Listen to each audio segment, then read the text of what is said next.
Hi everybody, this is Nicola Grace. How you doing? And we're going to be talking about how to contact your sacred inner truth. We're going to be talking about sex, lies, deception of the new age mumbo jumbo.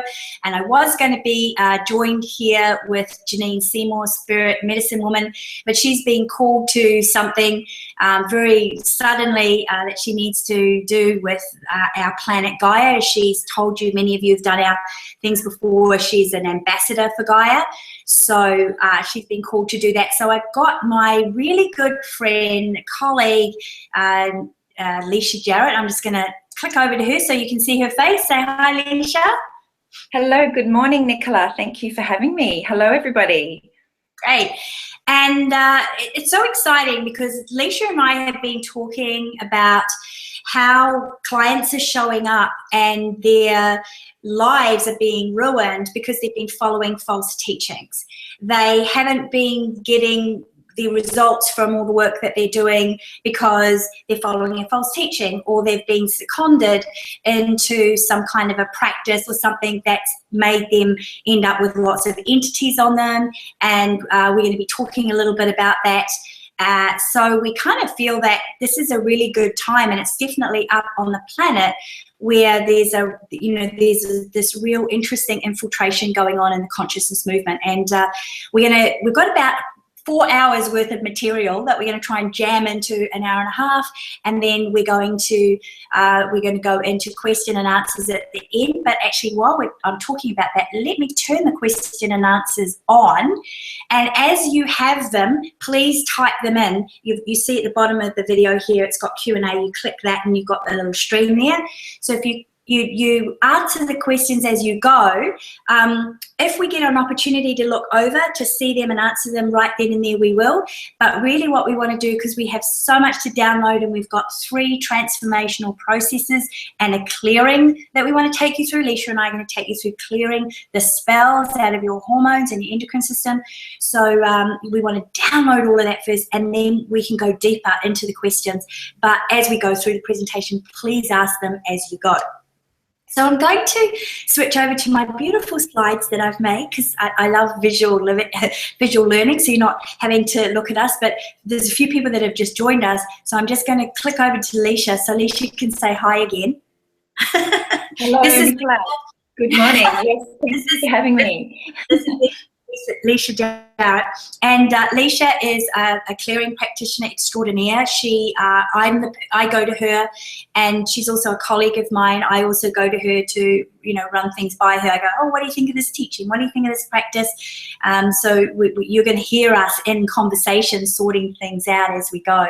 So I'm just going to go over to share screen and get those beautiful presentation slides that I've got. And Leisha, can you tell me, are you able to see those slides? I sure am. Great. So I've got a bit of an itchy nose. How interesting is that? So we're going to be talking about what I believe is the most important journey of our lifetime, which is the one to the truth of who and what you are, for the purpose of conscious creation. Now, a lot of teachings out there will say you just need to be, you just need to find yourself, and that's the first step. But the other step is conscious creation, simply because you are a creative energy, so you're always creating. But what we have on the planet right now is a situation where a lot has been miscreated, and it's not all beautiful love, light, and joy. There's a duality going on. And as I see it, we've got waves of awakening in this actual story that we've created here of our human experience. And that first wave was that we started waking up to that we're not bodies, we're spiritual beings having a human experience. There were lots of religions and spiritual practices that gave us that idea that here you are finding yourself in a body, but actually you have spirit, you have soul, there's something else going on. So that's what the first wave of awakening was, and some people are still in that wave. Then there's the next wave, which is the government is not working in our favor, and that we're enslaved to a monetary system, and that drugs are all about keeping us enslaved to that monetary system, and the gamut, from the chemtrails to that whole rabbit hole. people are waking up that the deception of this everyday life that we have is really deep and thick and wide.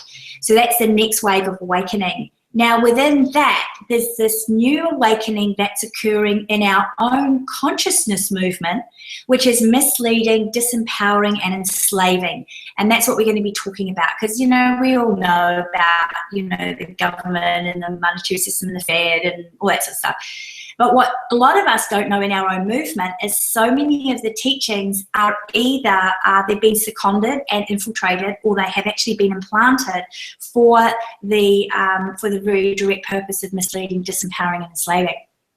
And then I believe some of us are already in this final wave, which you can't actually see on the slide, and that is awakening to what oneness really is. Because we have this thing, oh, we're one, but what does that actually mean, and what is it? And it's not what we've been taught, and it's not what we think it is. It's something else, and that's what we're waking up to. Like, what does being one with everything mean? What does oneness mean? So those are the waves of awakening that we've got going on in the story. And I love this quote by Soren Kierkegaard, who says, there are two ways to be fooled. One is to believe what isn't true, and the other is to refuse to accept what is true. So if we take vaccinations, for example, a lot of people don't want to believe what's true. And if you have a look at the ingredients in vaccinations, you don't ever see the actual virus that you are going to be vaccinated from necessarily. You see a whole lot of other toxic stuff, and you see bacteria and stuff that comes from animals, and to mock the virus so that you actually get immunized by the mock, not the actual virus itself. And people don't want to believe that's true. Even when you show them the label and you go, look, it's all here, it's on the label, they still don't want to believe it's true. And then there are others to refuse to accept what is true. So that also is happening in our own consciousness movement, right? We love our practices, and people don't want to accept what's true, that it has been infiltrated, or that the teaching might actually be an implant, or that our energy is being harvested, and then we refuse to accept what is true. So if those of you who don't know Soren Kierkegaard, he was an enlightened one who actually gained enlightenment on the battlefields of World War I. So we've got two camps at the moment. We've got the mainstream sheeple and the new age sheeple. But what we're finally waking up to, and I'm getting lots of clients that are now really beginning to wake up to this deception, both are deliberate programs of deception to distract, disempower, and harvest your energy. Right, so both of them are there. And in the New Age particularly, the belief that New Age teachings are the alternative isn't being challenged, and it needs to be. That New Age teachings are the truth needs to be challenged. And that feel-good practices are real awakening. So there's a lot of practices out there that make you feel good, and you think you're awakening, you think you're raising your vibration, and in actual fact, your energy is being harvested. And same with sacred sexuality practices. That sacred sexuality is the answer to the boredom of ordinary sex.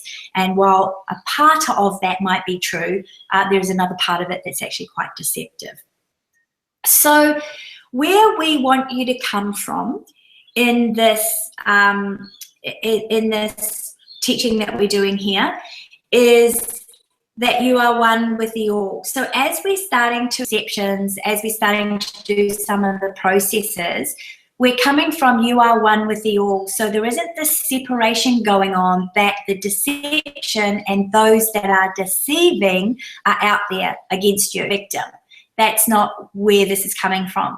Because ultimately where we need to get to is that you are one with the all. We are one with the all. So no matter how dark it is, the things that we confront, the purpose of confronting the darkness is to transmute it and bring it back to light, bring it back to oneness within ourselves. So you're still one with it. So it's about including it in, which doesn't mean going out there and experimenting with it. It means bringing it in, including it in, meaning bringing it into you and transmuting it and bringing it into singularity, bringing it into oneness. So yay, that's where your power lies. So we're not going to be talking about being victims here. We're going to be talking about where's our sacred truth, where is our source of power. So there's a lot of teachers that are going to be watching this. And pipe in here, Leisha, if you want to too, because as teachers, we're constantly contacting each other, aren't we? And having conversations. Cool. Yeah. Yeah, so Leisha will contact me and say, look, I've got this hack showing up in my practice, or I've been reading this teaching, check it out, what do you think, right? And so we're open to investigation rather than we're going to protect what we know, we're going to dig our heels in and go, we've got the truth and we're the only ones with the truth. I mean, that's arrogance and it's not true. But just be open to investigation, because what it's meant for Leisha and I is that as we've dropped some of the what would you call it, Leisha? Just misaligned or distorted idea? Distortion, distraction, illusion. Yeah, as we've been dropping it in ourselves and therefore dropping some of the things that we've been saying, because we're waking up and we're investigating what our sacred truth is and what the deception is. What's happened for both of us is our work has just got more fuller and richer, and we're really starting to come into laser sharpness when we speak. Would you agree with that, Leisha? Is that what you're experiencing? Like your work is getting better. It's not that you have abandoned your work. It's just gone on. It's just accelerated ever since August last year, and then another huge wave came in mid-January this year, where things have just been blown way open, and the information I'm getting now is just really incredible and really clear. And I'm finding that even things that were considered truths before and different things that we were using as tools and support systems are breaking away and becoming old paradigm very quickly. So it's even more critical to be discerning and aware and not fear-mongering, but constantly curious and constantly checking in with your own internal truth radar and sharing with others and getting feedback from others, because sometimes you're not always on the point, one particular day. And that's, as Nicola said, that's why practitioners, it's important for us to share, communicate and support one another so that we are in the highest truth possible. Absolutely, and that you're spreading the highest truth and you're not inadvertently teaching something that is making the people, your clients that you're teaching, subject to this inlining that's going on and implanting an energy harvesting. So the other thing too is that, say one more thing, Nicola, there, because often what's given to us is an 80% truth actually with a 20% hidden deception in it. And so it's kind of, sugar coated, and people grab onto the 80% truth, and then that 20% diversion starts to burrow away at us and break us down from the inside. That's awesome. That's a really good analogy. So, and we're going to talk a lot about that, because that's basically that's very, very rife, particularly in Tantra and sacred sexuality teaching. So, so what we want to do is we want to adopt a compassionate mind, because we want to be compassionate with ourselves. Because for me personally, I'm going to talk to you about, I was in a cult for almost 7 years of spirituality, teaching 80% true, 20% misperception that led a lot of people astray and into all sorts of things. And I realized that I had to go through that to wake up to the fact that this is what's going on. And the same might be for you, and the same might be for your friends who are teaching mistruths. I'm passionate rather than accusing, and let's release judgment. Let's be loving. Let's comprehend and bring light to the situation rather than starting to point the finger at people and judging, because that's not how it's going to heal. Give and let's get excited, so that you're not protecting the 20% of the untruth that's in a teaching that you might be following or that you might be teaching. Let's open it right up and just be open and to investigation and not judge yourselves. So let's just talk really briefly about how I got here. I know that, and then we'll go over to Leisha about how she arrived here too. Most people know me as a psychic business coach, and I'm the mission mentor, so I help people clarify their life's mission and purpose and how to monetize that so they can focus 100% changes in the world and not have to split their focus up between their cause and their mission and earning money for a living. And I also do Quantum Game Changer program, which is a breaking free of the matrix and changing the world at the collective conscious level. And I also do an Awaken Mastery Retreat for teachers, masters, people who are awakening to becoming masters. So that's my body of work, and I've been a teacher for a long time. I've had a huge background and been in the corporate world and what have you. But right throughout my whole life has been this thread of getting cleared and doing clearing, and I became clearing practitioner in the early 90s through the Excalibur training. And it was really the Excalibur training that woke me up and started me on the journey that we as a species are enslaved to this thing called the monetary system, and that there was this infiltration going on of New Age teachings, of practices out there. I'm a teacher for A Course in Miracles International. I was with them for 9 years, and this is where I started to discover this thing as false awakening experiences and false light. Here I am thinking I'm having these really awakening, and they were false.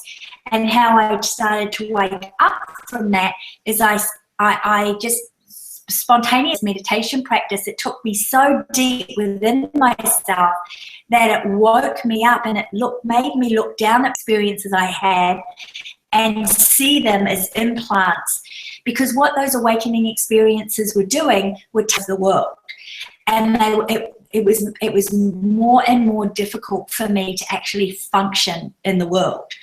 And that was a key. So that meant I had to closet myself away, which meant I couldn't work, right? So I woke up from that. It took 5 years of holographic kinetics and, bless you, New Age dissection, deprogramming. 5 years to get myself deprogrammed. All the damage that all of the false teachings and the gurus that I had followed had done, the false belief systems, the false light, the false ideas. It took 5 years to break free from that. And even now, Leisha, you know this, even now we're still uncovering stuff from that time, right? Absolutely. Leisha is going to do a lot more talking, by the way, rather than just coming and saying absolutely. And so then I was introduced to I Am Ra, the Law of One material, which is a really good expose or upload, however you want to call it, of the actual real history of planet Earth and humanity and the cosmos. Again, there's a lot of people that say the later material has been infiltrated, and like Leisha said, you can pretty much guarantee that most teachings are 80% true, 20% falsity. That's the danger. But the early stuff, there's some really good stuff there that really exposed infiltration from the Draco, or what we call the Draconians, who are the dark cabal, the intention behind the Illuminati, behind what's going on in the world today. And then a couple of years ago, and this is where I met Leisha and really started working with Leisha, I had a hooly-dooly year. I started doing some work, Hex, the law of attraction stuff, and all of a sudden financially I came out of a good year and I went downhill. I started having weird, like every time I'm about to launch a webinar like this, my computer system would crash, or would seize over and I couldn't talk. I did a video once that I recorded on my phone. As I'm watching the replay, an alien's voice started speaking out of me.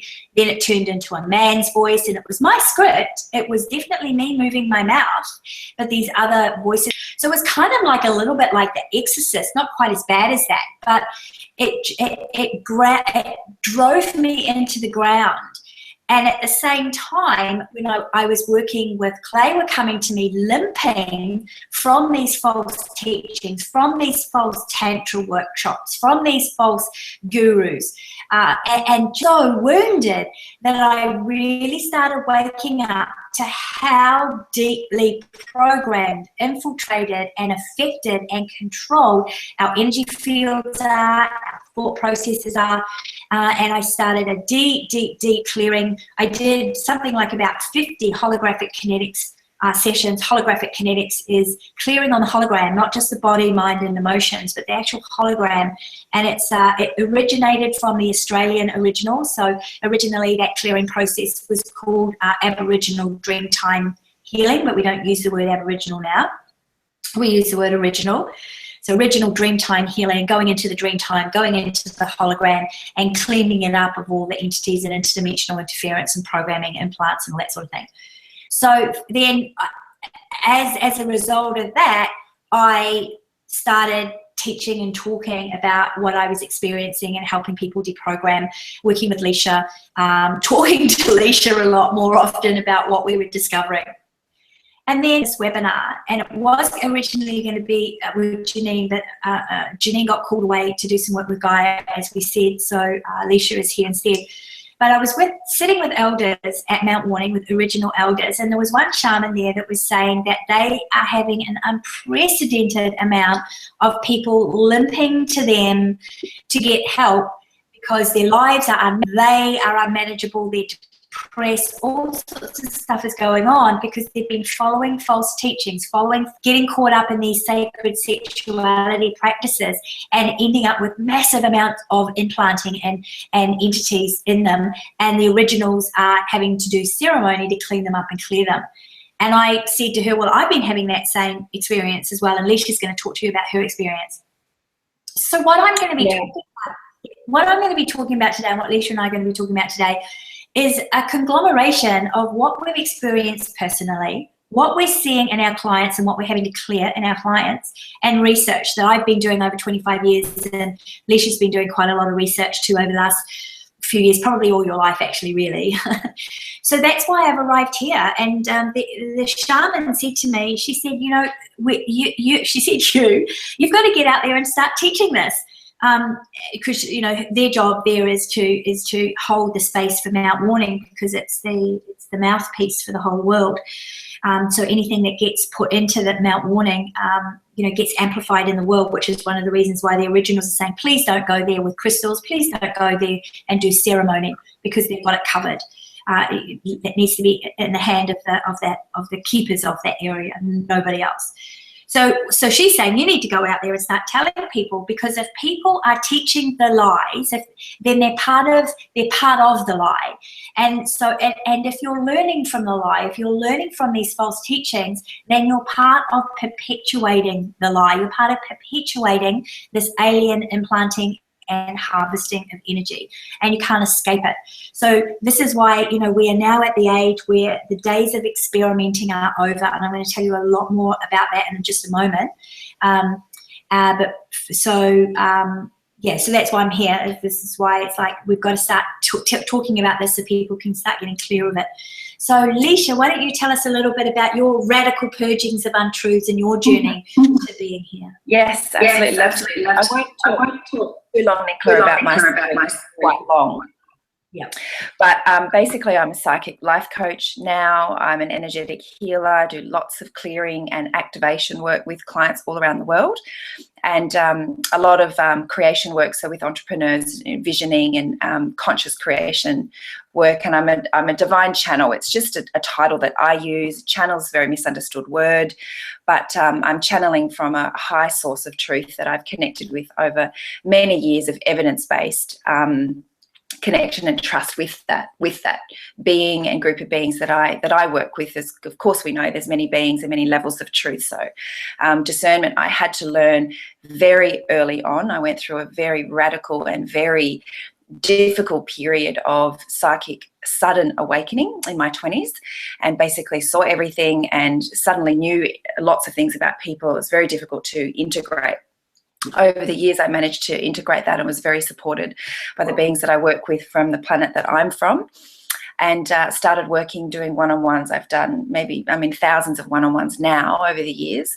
And what my work allows for me is it teaches me. My work really teaches me, because it's where I discover what's going on out there in not just my clients, but who they're representing, which is everyone on the planet. And what's starting to show up in my client groups is really informing me of what's showing up in the world at the moment, in the human race, in the human collective consciousness.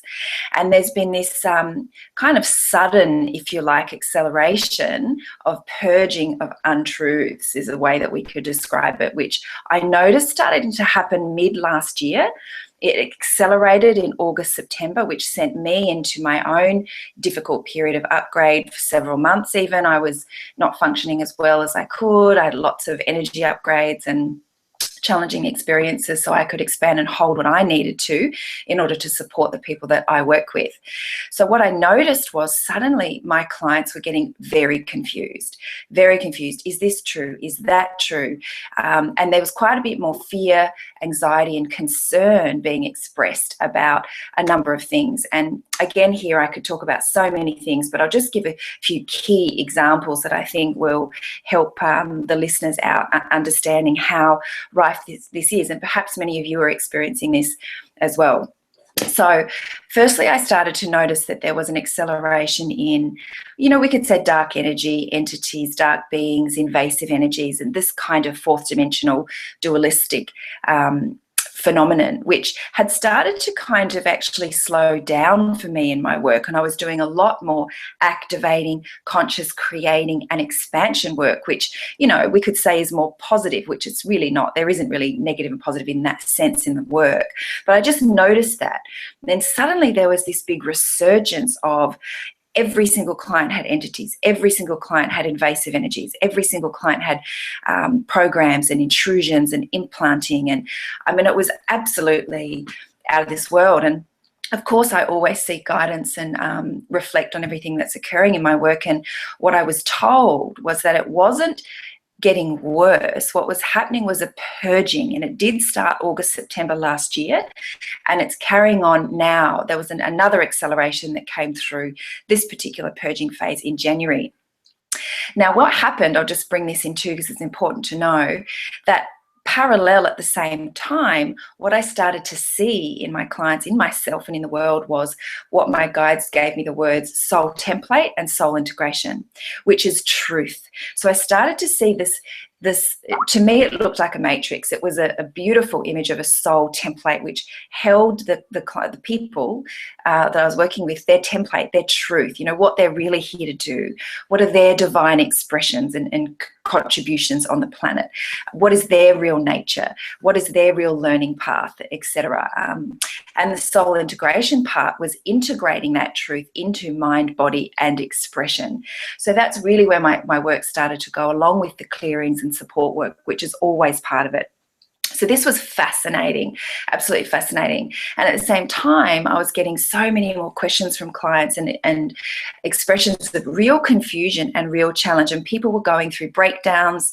It was another phase of awakening where old paradigm beliefs that had served them to this point wasn't serving them anymore. They didn't understand them suddenly. They were confused by them and seeking guidance and didn't know where to go, because a lot of the guidance that they were receiving from books and very common and very popular New Age teachings out there, they just weren't sitting with it. They knew something was wrong and they couldn't identify it. For example, one of the biggest ones that I've constantly had to talk people through is the law of attraction. The law of attraction. So many of my clients are saying, oh my goodness, I'm trying so hard not to have these thoughts, but they're so persistent and I don't know where they're coming from. They're more negative, they're more persistent. I thought I'd worked on that. I don't understand why they're here. So the fear of the thought was getting quite strong because the clients were believing that if I hold this thought, I'm going to manifest that reality, that I don't want that reality. So they were feeling powerless and basically starting to feel depressed and overwhelmed by the whole thing. So what came through my guidance and my guides towards the end of last year was that the law of attraction is incorrect. There are some truths within it, of course, about creation. But just as an example, thoughts in the law of attraction are taught as the creative force. They're not. They're a symptom of a much deeper energetic thought comes from somewhere else. So yes, it has power to a degree. It has a wavelength. It is energy. but it's not stronger than grace, for instance. It's not stronger than our core high self or our divine presence. That's where our power really comes from. And so, this is so spread through the world. There's so many books, there's so many teachers, and it's just become gospel. What's started to happen is the New Age has become so rife and impregnated that it's not questioned. And this is a problem because everything else has started to be questioned over these religion, even ancient teachings, certainly governments and institutional, anything that they present started to be questioned. But things in the New Age have not. And why is that?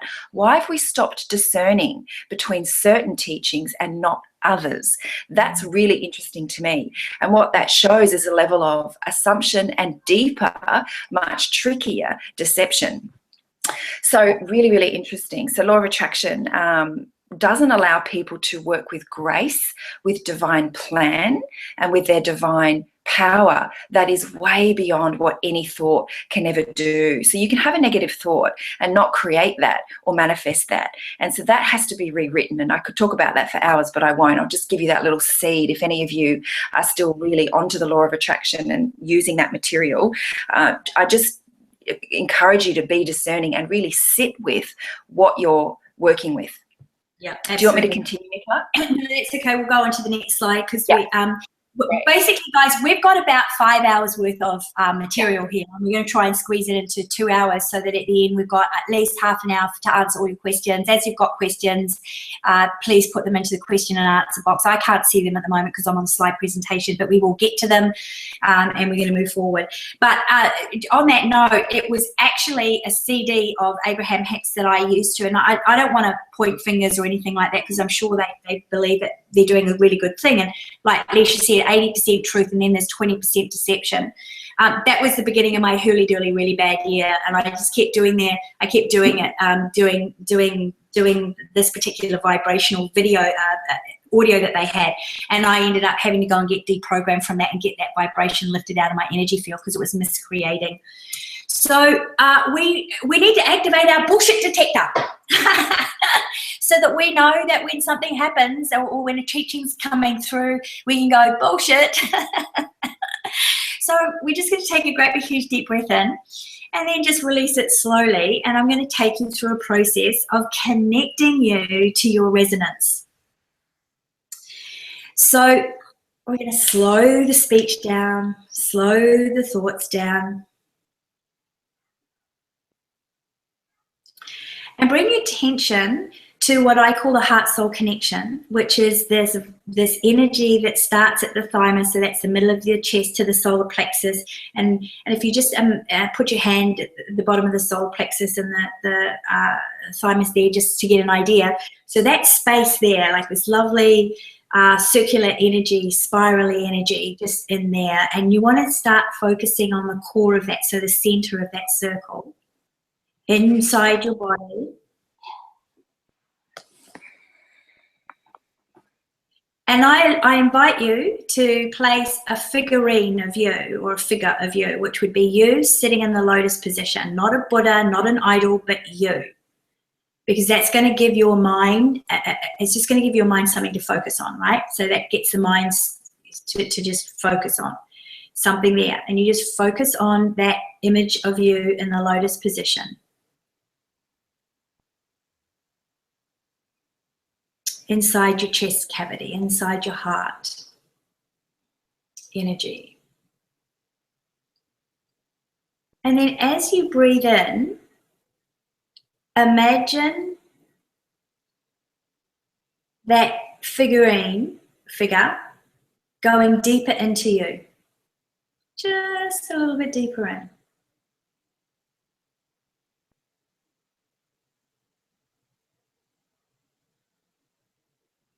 And then imagine that its consciousness and its energy begins to expand very slowly in all directions to the outer edge of the body.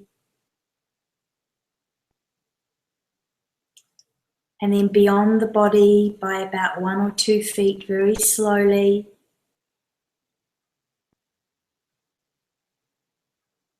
And notice what's happening in your body. If you're feeling a shift a warmth, a tingle as you're contacting your energy field that's just around your body. You're feeling that resonance.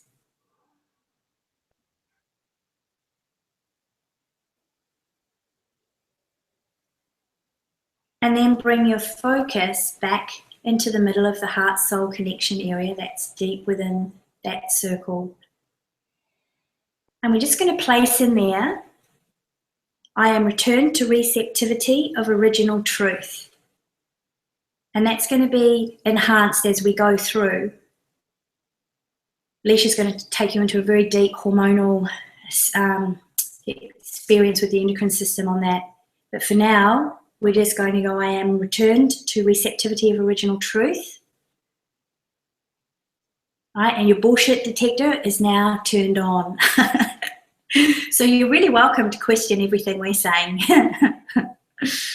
Okay, now staying in that heart-centeredness, just stay there. You don't need to leave there, but you want to open your eyes maybe so that we don't have you falling asleep, and we'll move on. We can't really talk about what's going on without a context for it, and because we've got so much to download, a part of me wants to say there's a harvest going on. I have no time to explain, just get in the van. But you need to be able to trust yourself, not me. You need to be able to trust your sacred truth, not the sacred truth of somebody else who's teaching, right? So we need to go into a little bit of an explanation here. So we're in, at the moment, we're in this dualistic awakening. We're aware of light and dark, right? Good and bad and all that sort of stuff. So there's a dualism in our experience. So if there's this idea of a harvest going on, it's also ascension. And I've crossed out the word ascension there because, as I'm doing more research and there's more people waking up, the way ascension is being taught is also, 80% true, 20% false, maybe 80% false, who knows? But we're still learning some falsities in that teaching as well, so that's why I've crossed it out. But you'll be familiar with this term ascension, you'll be familiar with this term harvest. And the idea of a harvest is in a lot of ancient texts. It's this idea that at some stage in our evolution, there is going to be a separating out of those that have chosen singularity, light, and love, and those that want to continue their experience on what we're calling the dark side of, the duality. So so that's the idea of the harvest. That's an ancient text. It's in the Bible. It's in the I Am Ra, Law of One. They talk about it a lot. It's in Edgar Cayce. So it's in a lot of teachings. And again, caution, because, we don't know how much of these teachings have been infiltrated or twisted, but there's still this common theme. And I think most of us feel like there's this idea that, that we're going into a golden era, which is, which is the new earth and so on, which is what we're all about. So if there's a dualistic harvest going on, there's this harvest between the good and the bad, or the good and the evil, or however you want to put that, light and dark. There's also a harvest going on for souls, and just about everything in mainstream is all about fear farming, so that they can harvest the energy, they can harvest the soul, because you will give over your power to somebody to protect you and take care of you. You'll give over your rights, you'll give over your liberty, so that you don't actually have to feel fear and you can feel this false sense of safeness. So all of that is a creation program for to create this fear farm for that. Religion, has a lot to play in that. The pornography and the prostitution industry also, because it's getting you into a constant state of arousal, and the promiscuity of arousal, so that that energy can be harvested. Synthetic drugs, and I'm making a distinction here, synthetic drugs, pharmaceutical drugs, synthetic street drugs are all, lowering that vibrational field so that something can come in and attach. Surgery is the same. It's a very, very vulnerable process. And education dumbed down, so that your intelligent energy, can be siphoned, it can be used. But then there's this harvesting going on that Alicia talked about in the New Age movement that we're not questioning, and it's time to question it. Same with spiritual practices and teachings and sacred sexuality, because all of these things are either infiltrated or they're actual programs to continue the fear farming and continue the harvesting of souls and the harvesting of energy. And So throughout this, you might get triggered. So I'm going to teach you this breathing technique to just discharge right now. So if you started to get triggered, or if you've started to pop and you're going, oh my goodness, feeling uncomfortable, I want you to take a great big huge deep breath in, and you're going to blow it out. And as you blow out all that breath and that energy, imagine it turning to ultraviolet light, so that if there are any entities or the energies or miscreations, it's going into ultraviolet light. So take a great big huge deep breath in and blow all that story we've just said off the timeline, and then you put your feet together and then your feet apart, and that just closes off that wormhole. So you're welcome to do that technique as we go through. If you're starting to feel wells of emotion, take a deep breath in and blow it out, and as you blow it out, imagining it going into ultraviolet light. That's that really light purple light. Feet together, feet apart. Because here's what we can gather from putting everything together and just taking the truth out and leaving the misperceptions behind. The idea of harvest in the Gospel of Matthew, which is the most esoteric gospel in the Bible, and I'm not saying everything and we've got to follow everything in the Bible, because we know that there's quite a lot of hooly-dooly stuff in there. But this particular thing is very interesting. Jesus was speaking to the disciples in parables, because he said he doesn't speak in whole truths to people because he wants them to figure it out for themselves, right? So he speaks in parables, and he says the kingdom of heaven is like a man who sowed good seed in the field. But while everyone was sleeping, his enemy came and sowed weeds among the wheat and went away. When the wheat sprouted and formed heads, then the weeds also appeared. And the servants asked him, do you want us to go and pull them up? No, he said, because while you're pulling up the weeds, you may uproot the wheat with them. Let both grow together until the harvest. And at the time I will tell the harvesters, first collect the weeds and lie them in a bundle to be burned, and then gather the wheat and bring it into my barn. So we're not going to translate that literally, but there's this concept of that the darkness and the light are growing together. Those of us who are light workers, we're growing along with the darkness, with the weeds. But there's going to come a time when the two will no longer be together. The duality will no longer exist. Now, in the I Am Law of One material, they talk a lot about the harvest, and in the question and answer section, a questioner asks, as we enter fourth density, there will be a three-way split. And Ra and One say the harvestable entities of positive polarity remain in fourth density experience on this planet. And then the harvestable entities of negative polarity will go into another fourth density planet, and an unharvestable entity going to another third density planet. Is this correct? And then Ra says, this is correct, but positively orientated harvestable entities will remain on this planetary influence, but not upon the plane. So, I'm not going to say that that's the truth and that's how it's going to happen. Conceptually, I go, man, how the hell is that going to happen? Are we really going to have aliens and harvesters coming to go, okay, so all of you in positive polarity, we're going to suck you up and put you over here. We're going to suck all the bad guys and we're going to put them over there. I mean, I don't know how it's going to work, but Law of One talk about it more along the lines of energy and vibration coming out of your electrical field. And we know that we tend to vibe or vibrate towards things that are of likeness, right? So I'm kind of figuring that's kind of what's going to happen. So, but it happens at the electrical field vibration, not our thoughts, not our heart, which is Taurus. It's actually our electrical field vibration, which means there can't be any distortion, which means it's important to find your own sacred truth. And it's important to behave congruently with being the wheat, not the weeds, or being the wheat that's getting choked by the weeds. And this is why experimentation is over, because it's now time to make sure your electrical field, which comes out from you, which comes out because of what you're thinking, because of what you're feeling, because of how you're treating other people, because of how you're vibrating, because of what you're doing and how you're behaving. And Ra talks about how it's going to look something like 51 to 49% service to others. So if Your electrical vibration field is making a clear stand for oneness. I know myself to be one with the all, and you no longer need to flirt with darkness or anything to do with the dark cabal and their toys. And you're making that solid stand. Then your energy field, your electrical field, is vibrating at the harvestable energy or the ascension energy. So then in terms of your behavior, you're 51 service to others, 49 service to self. So it's not like you don't have to serve yourself. It just means that the majority of your service is to others. So, you know, there's a great quote here, no time is better spent than in service to others. So it's the energy field. It's this electrical field that we need to, you know, we need to be taking mindfulness about. And I love this thing from John Lennon here. He said, I am he, as you are me, and we are all together. I love that.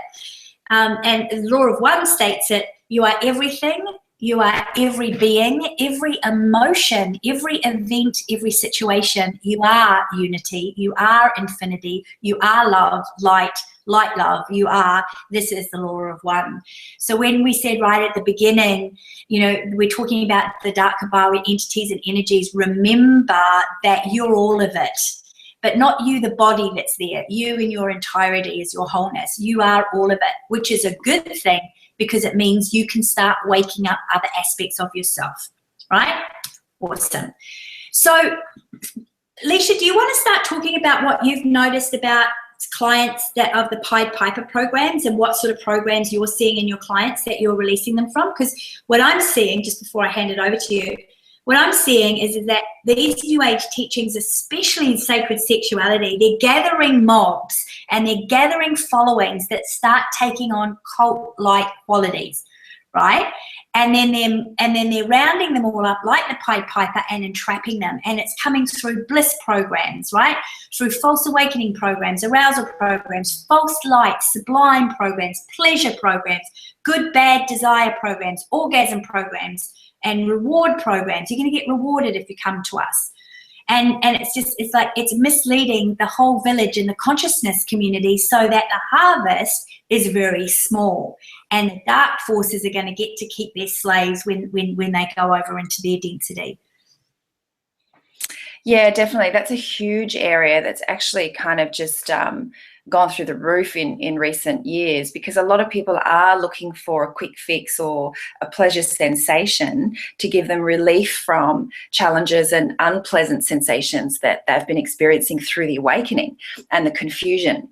Unfortunately, in the sexuality area, and there are good teachers out there, don't get me wrong, and it is an important area for us to learn through, but there are many teachers that unfortunately are taking on teachings from other places that get diluted through the line. The space isn't held in a way that's really safe for people. The teachings aren't deep enough. They're taught in very different ways. They're modernized, they're changed, they're diluted. And I've had many clients that I've had to work with that have been doing paths like this in the sacred sexuality arena, and have had a lot of entity invasion. And not just that, just disempowerment as well, giving their power away to a teaching, being encouraged in group environments to engage in, even nudity is not always appropriate if that's not your truth. If you're not feeling that you want to be naked in a group, in a workshop, then don't do it if there's a vulnerability there. Sometimes, yes, of course, we need to confront vulnerabilities and overcome fears, but I feel that people are not being supported into what, first and foremost, what is your truth? Not the truth of the group, not the truth of the workshop, not the truth of the teaching. And so what people are being encouraged to do is give away their truth in the moment and go with what's being taught, and then later the disempowerment and vulnerability that was activated within them gets worse, and then that's where they're getting lots of cords and attachments, to other sexual partners or people in the group or whatnot is going on, and it's creating inlines into that individual's personal sexual life force energy, and a lot of false teachings about sexuality and orgasm and bliss states being the point of catalysm and things like that. I won't get into that one too much. It's such a big area. I think, Nicola, you've got a lot of really good stuff to go into that.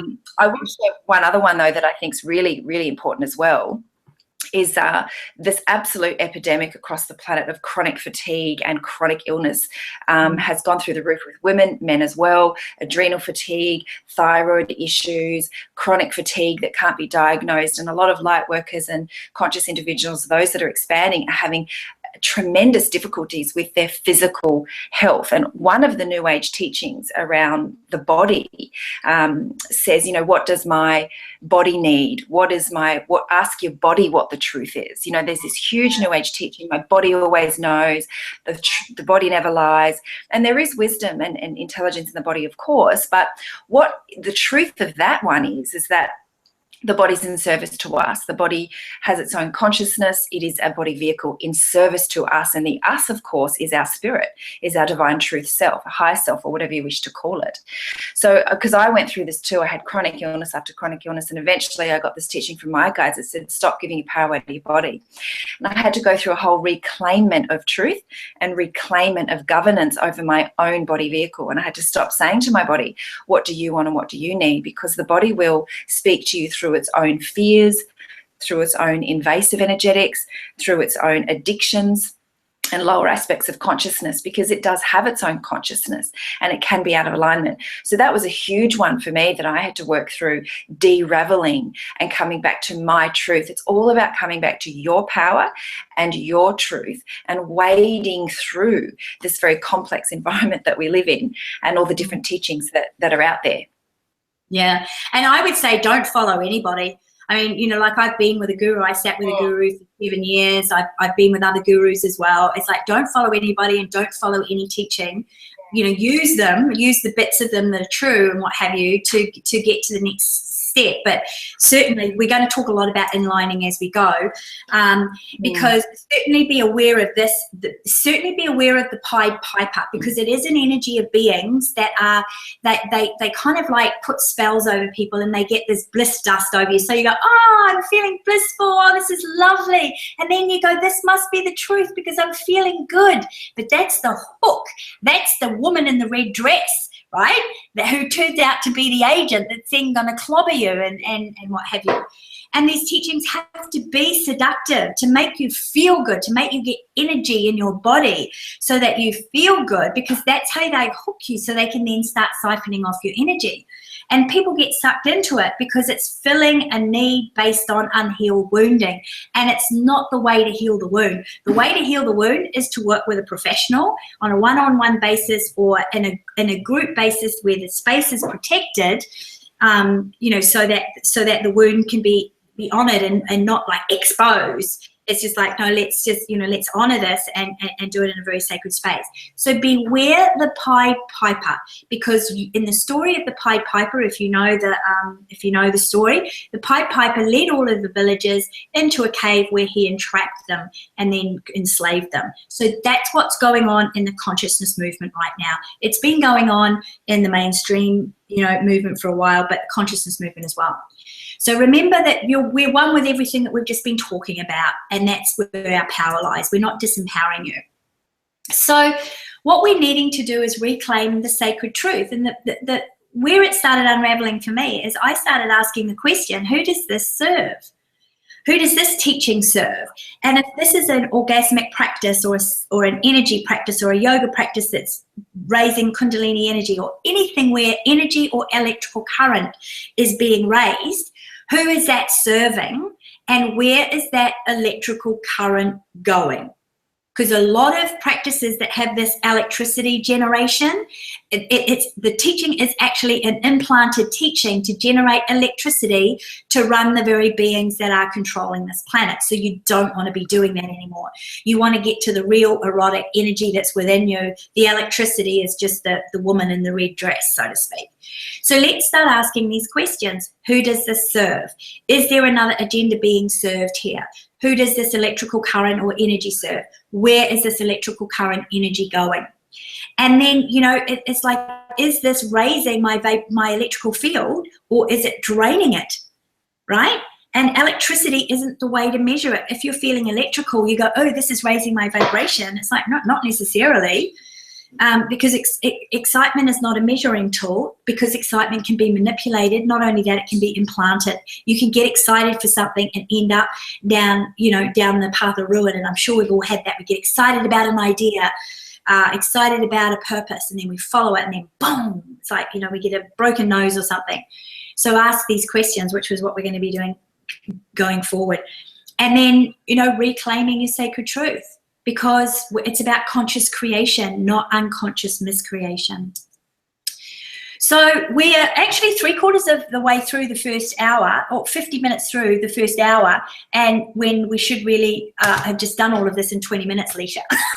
So I did say we could do for hours about this, and it's so important that we're just going to keep going, and Leisha's going to go to a client later, and I'm going to be here for question and answers. So I figured an hour and a half and then half an hour of questions, but so 2 hours all up, but it might be longer because I'm just going to be here for you, and Leisha, you're going to need to go off and do what you need to do. But this is so important, and if you have to go away and come back and watch the replay, by all means do that. So, because what we want to do is we want to unveil the depths of deception, which we're about to do in terms of specifics.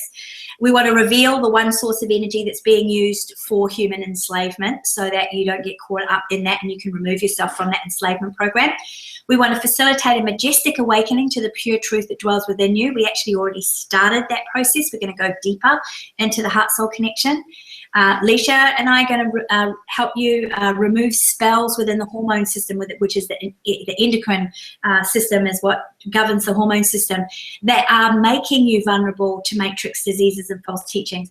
Epidemics of hormonal issues on the planet right now are because these spells are in the hormone system. So yes, it's great to eat well. Yes, it's great to do all those physical things, but you've got to remove these spells so that your hormone system can work properly and be good messengers for you.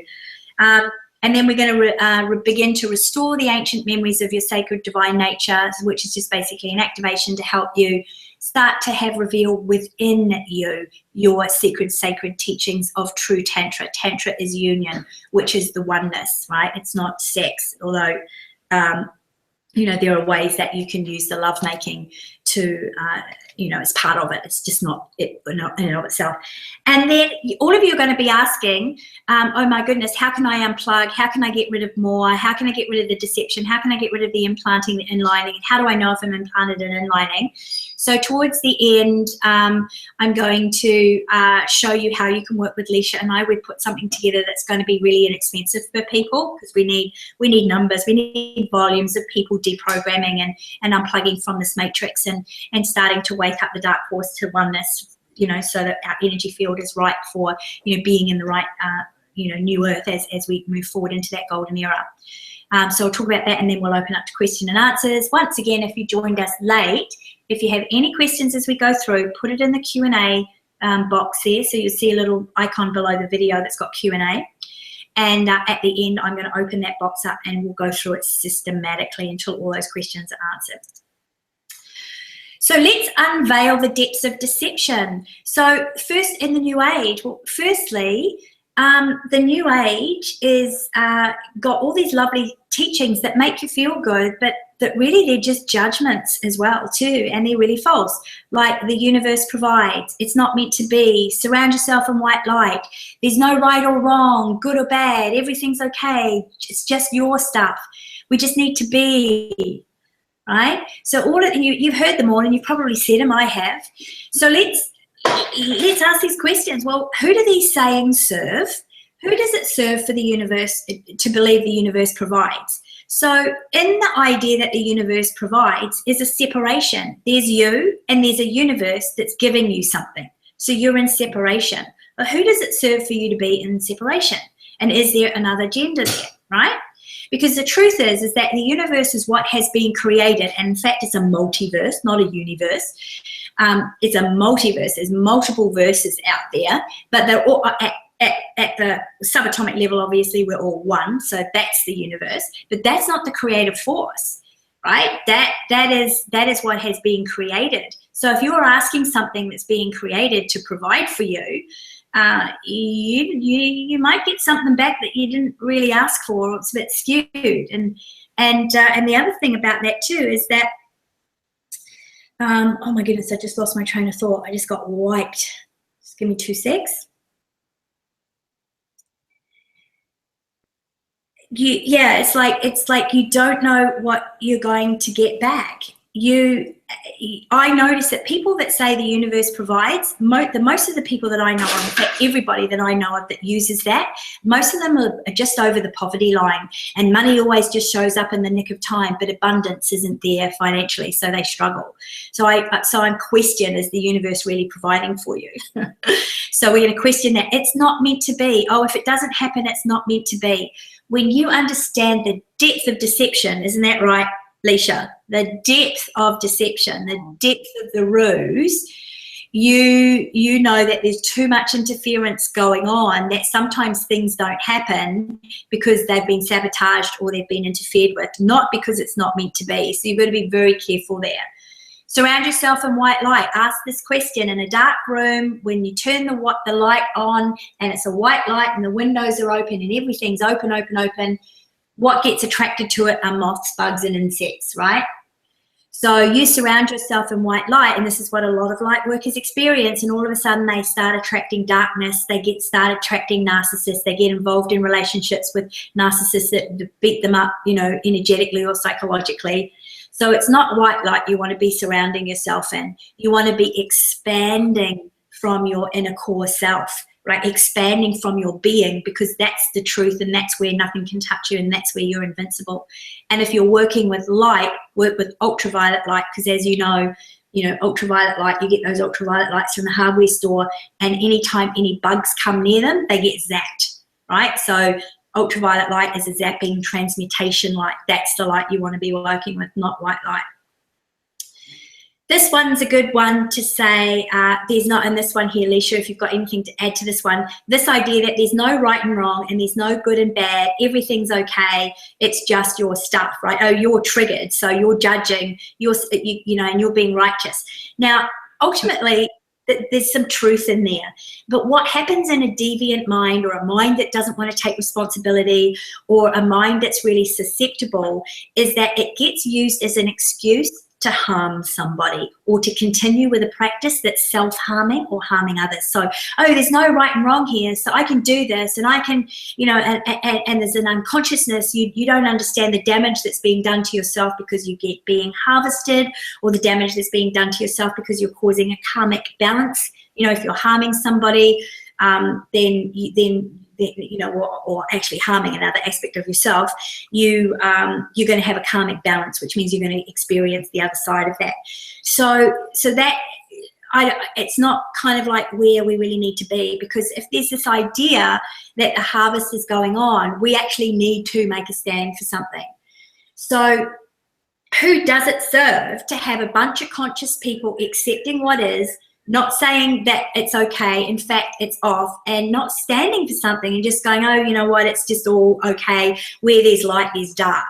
Who does that serve? Well, it serves the darkness, it serves the weeds, it serves their ability to grow, right? Because we're accepting it, right? We're allowing it, rather than just coming from this perspective of being being in the stand for love, good, and light. So you're not judging it and saying that's wrong, that's bad, that's good, that's evil. You're saying, no, I'm making the stand for love. I'm standing for what's good and what's light, and I'm not going to get involved or be part of that, because I want to be harvested in the three-way split to where I'm going to get to be on another plane on this planet, which is what we talk about, the fifth density, which is the density of where we start coming into the light bodies, where we start coming into our wisdom, we start coming into love. So we have to make a stand, and that's where the New Age teachings are really misleading us. What would you say to that about needing to make a stand? Oh, absolutely, Nicola. I'll just make a really good point there about the 80-20 rule, that this non-judgment, it is truth that when we go into judgment, we create separation and duality. But again, that teaching's gone down the rabbit hole, and people are becoming benign. and accepting everything as is and stepping out. What we should be doing is practicing divine discernment, where we are participating or not participating in the things that we believe are true and untrue. So we are making actions and statements and stands. We're not in judgment all the time, which does create density, but we are in discernment. So we're not going to just sit at a cafe with a friend who's, talking in a way that we believe is really out of alignment. We're actually going to have, courage in that place and step in and go, actually, I don't believe that anymore, or I'm not going to participate in that anymore. I'm not going to buy GM foods. I'm not going to eat factory farmed meat. I'm not going to watch this program that's propaganda or whatever it is. So we have to still take actions, and that's where the benign deception has come in, to allow people just to step out and stop participating. So that's that 80-20 creeping into that judgment arena. Yeah, and not only that, it's like if you're on the other side of that saying, oh, there's no right or wrong, therefore I can do this practice, and it's a practice, especially in sacred sexuality, where at a fundamental level you are actually harming somebody, or you're being used as a pawn to allow harvestable entities to come into that energy field, especially women, because women are very vulnerable when they're naked and when they're opening their legs, because there's a whole sacred creative energy that gets opened up in those instances. And if you're participating in that and you go, oh, but there's no right and wrong, what's actually happening is your electrical vibration is being distorted. So in the three-way split, you're vibrating towards entities of a negative polarity that are going to go to another fourth density planet, and that's where the continuation of the enslavement of humanity will continue. So you're actually enslaving yourself, because, and in truth you are, because you're enslaved to the feel good factor, right? You're enslaved to what you're jerking off on or getting off on. Getting off is not a very good place to be. You want to be in that constant state of orgasm when you're in the release of the release into unity.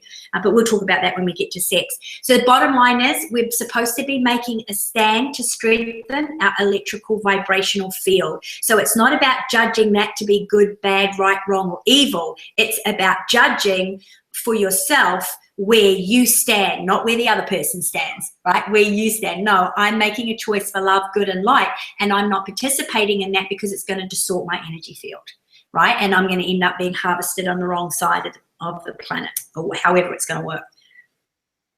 Then there are implanted teachings. Teachings that have come in very deliberately to serve the Pied Piper, to serve these soul harvesting energies. And one of them is questioning societal morals and the rebellion program. So how that gets distorted, doesn't it, Leisha, is that you question society's morals. And so, the programmers know that deliberately you're going to go and you're going to be rebellious, and you're going to get promiscuous, or you're going to do things that are a bit degrading and to your energy field and what society is called immoral, because you go, if you, society, I'm free, I've got free will, I can do whatever I want, there's no right or wrong. But what's happening is you're actually being used in the program to have all that arousal energy siphoned off you. And so, like if you do get fluctuations in your energy, if you do go down, if you've got chronic fatigue, if you've got, illnesses happening, if you find it really difficult to sleep, if you're not getting good night's sleep, if you're looking a bit bedraggled, all of that stuff, there's an indication that there's something sucking on your energy field, and somewhere along the line you've done something to allow that to happen. And inadvertently, because we're all just waking up to this, because this has happened to me a number of times, and it's coming in, through a lot of these implanted teachings. So I would say question everything, right, Leisha? Definitely. Question everything, but in a healthy way, not in a way that's constantly dragging you down and tiring, but just curious. Just be curious and open. If it feels right, take it into your heart, sit with it. How does it grow? How does it reflect back to you? Yeah, and here's the deal. If you're not willing to actually take a sexual practice or a teaching or a yoga practice or a kundalini, whatever it is that you're doing, if you're not willing to take it into your heart, soul, and actually test it there, it's an indication that you're in the weeds. You're with the weeds, right? The weeds have grown up around you and they've got a hold on you. So I would definitely get some help on that one if you're wanting to, come over into the energy field where you're going to vibrate into the right place. I would question everything, but I question by saying, who does this serve?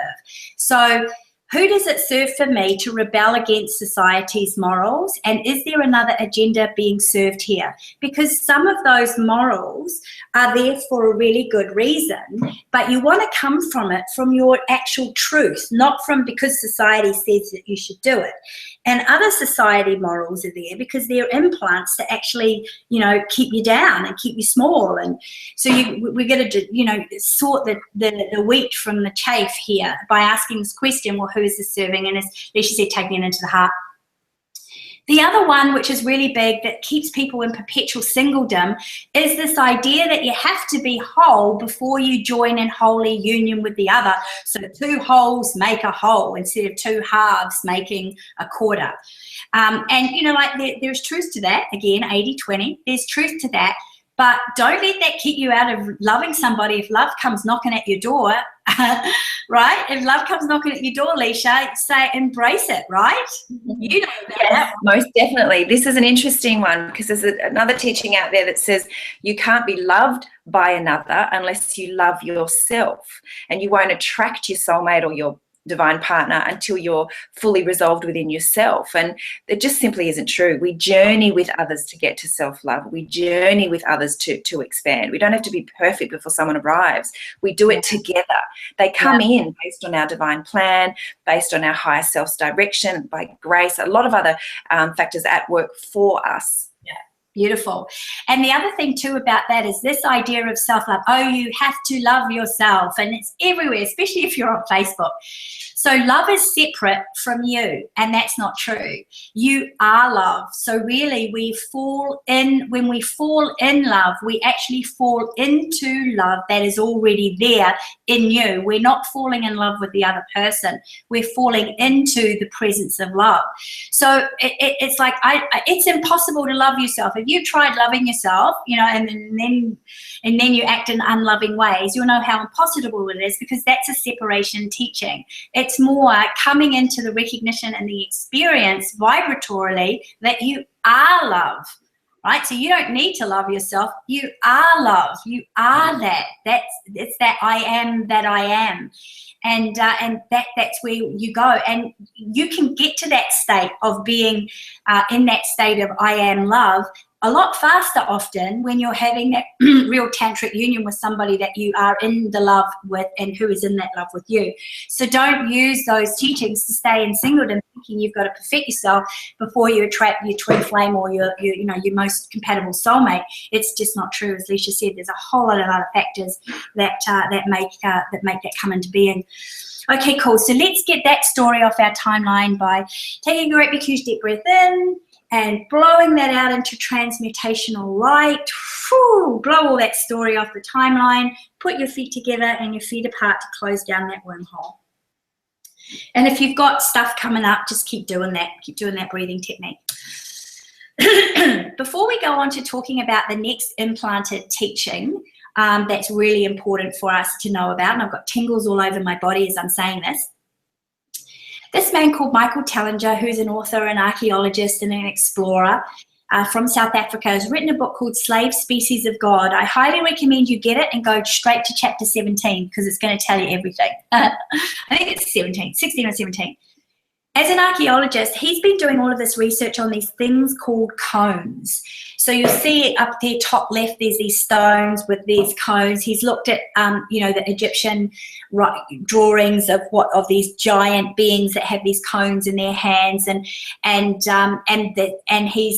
he does this whole thing about how when sound goes through those cones to the point, it can levitate objects, it can change things, it can move things, and basically it can, these were some of the things that they used to build the pyramids from his research. And he says that this is how humans are energy conductors for the Anunnaki through these cones. So the energy of the humans is being used to go into these cones to manipulate and build and do whatever the Anunnaki want. And Anunnaki, if you're not familiar with them, are linked to the Elohim. And in the Bible, the Elohim is plural. There's more than one. And they're the gods that created Adam and Eve and so on and so forth, not the infinite creator. So So these beings use these cones. Now look at this and ask yourself, what's wrong with this picture? This is the seven chakra system that's taught in New Age teachings, and how the cones are all inwardly pointed towards the body.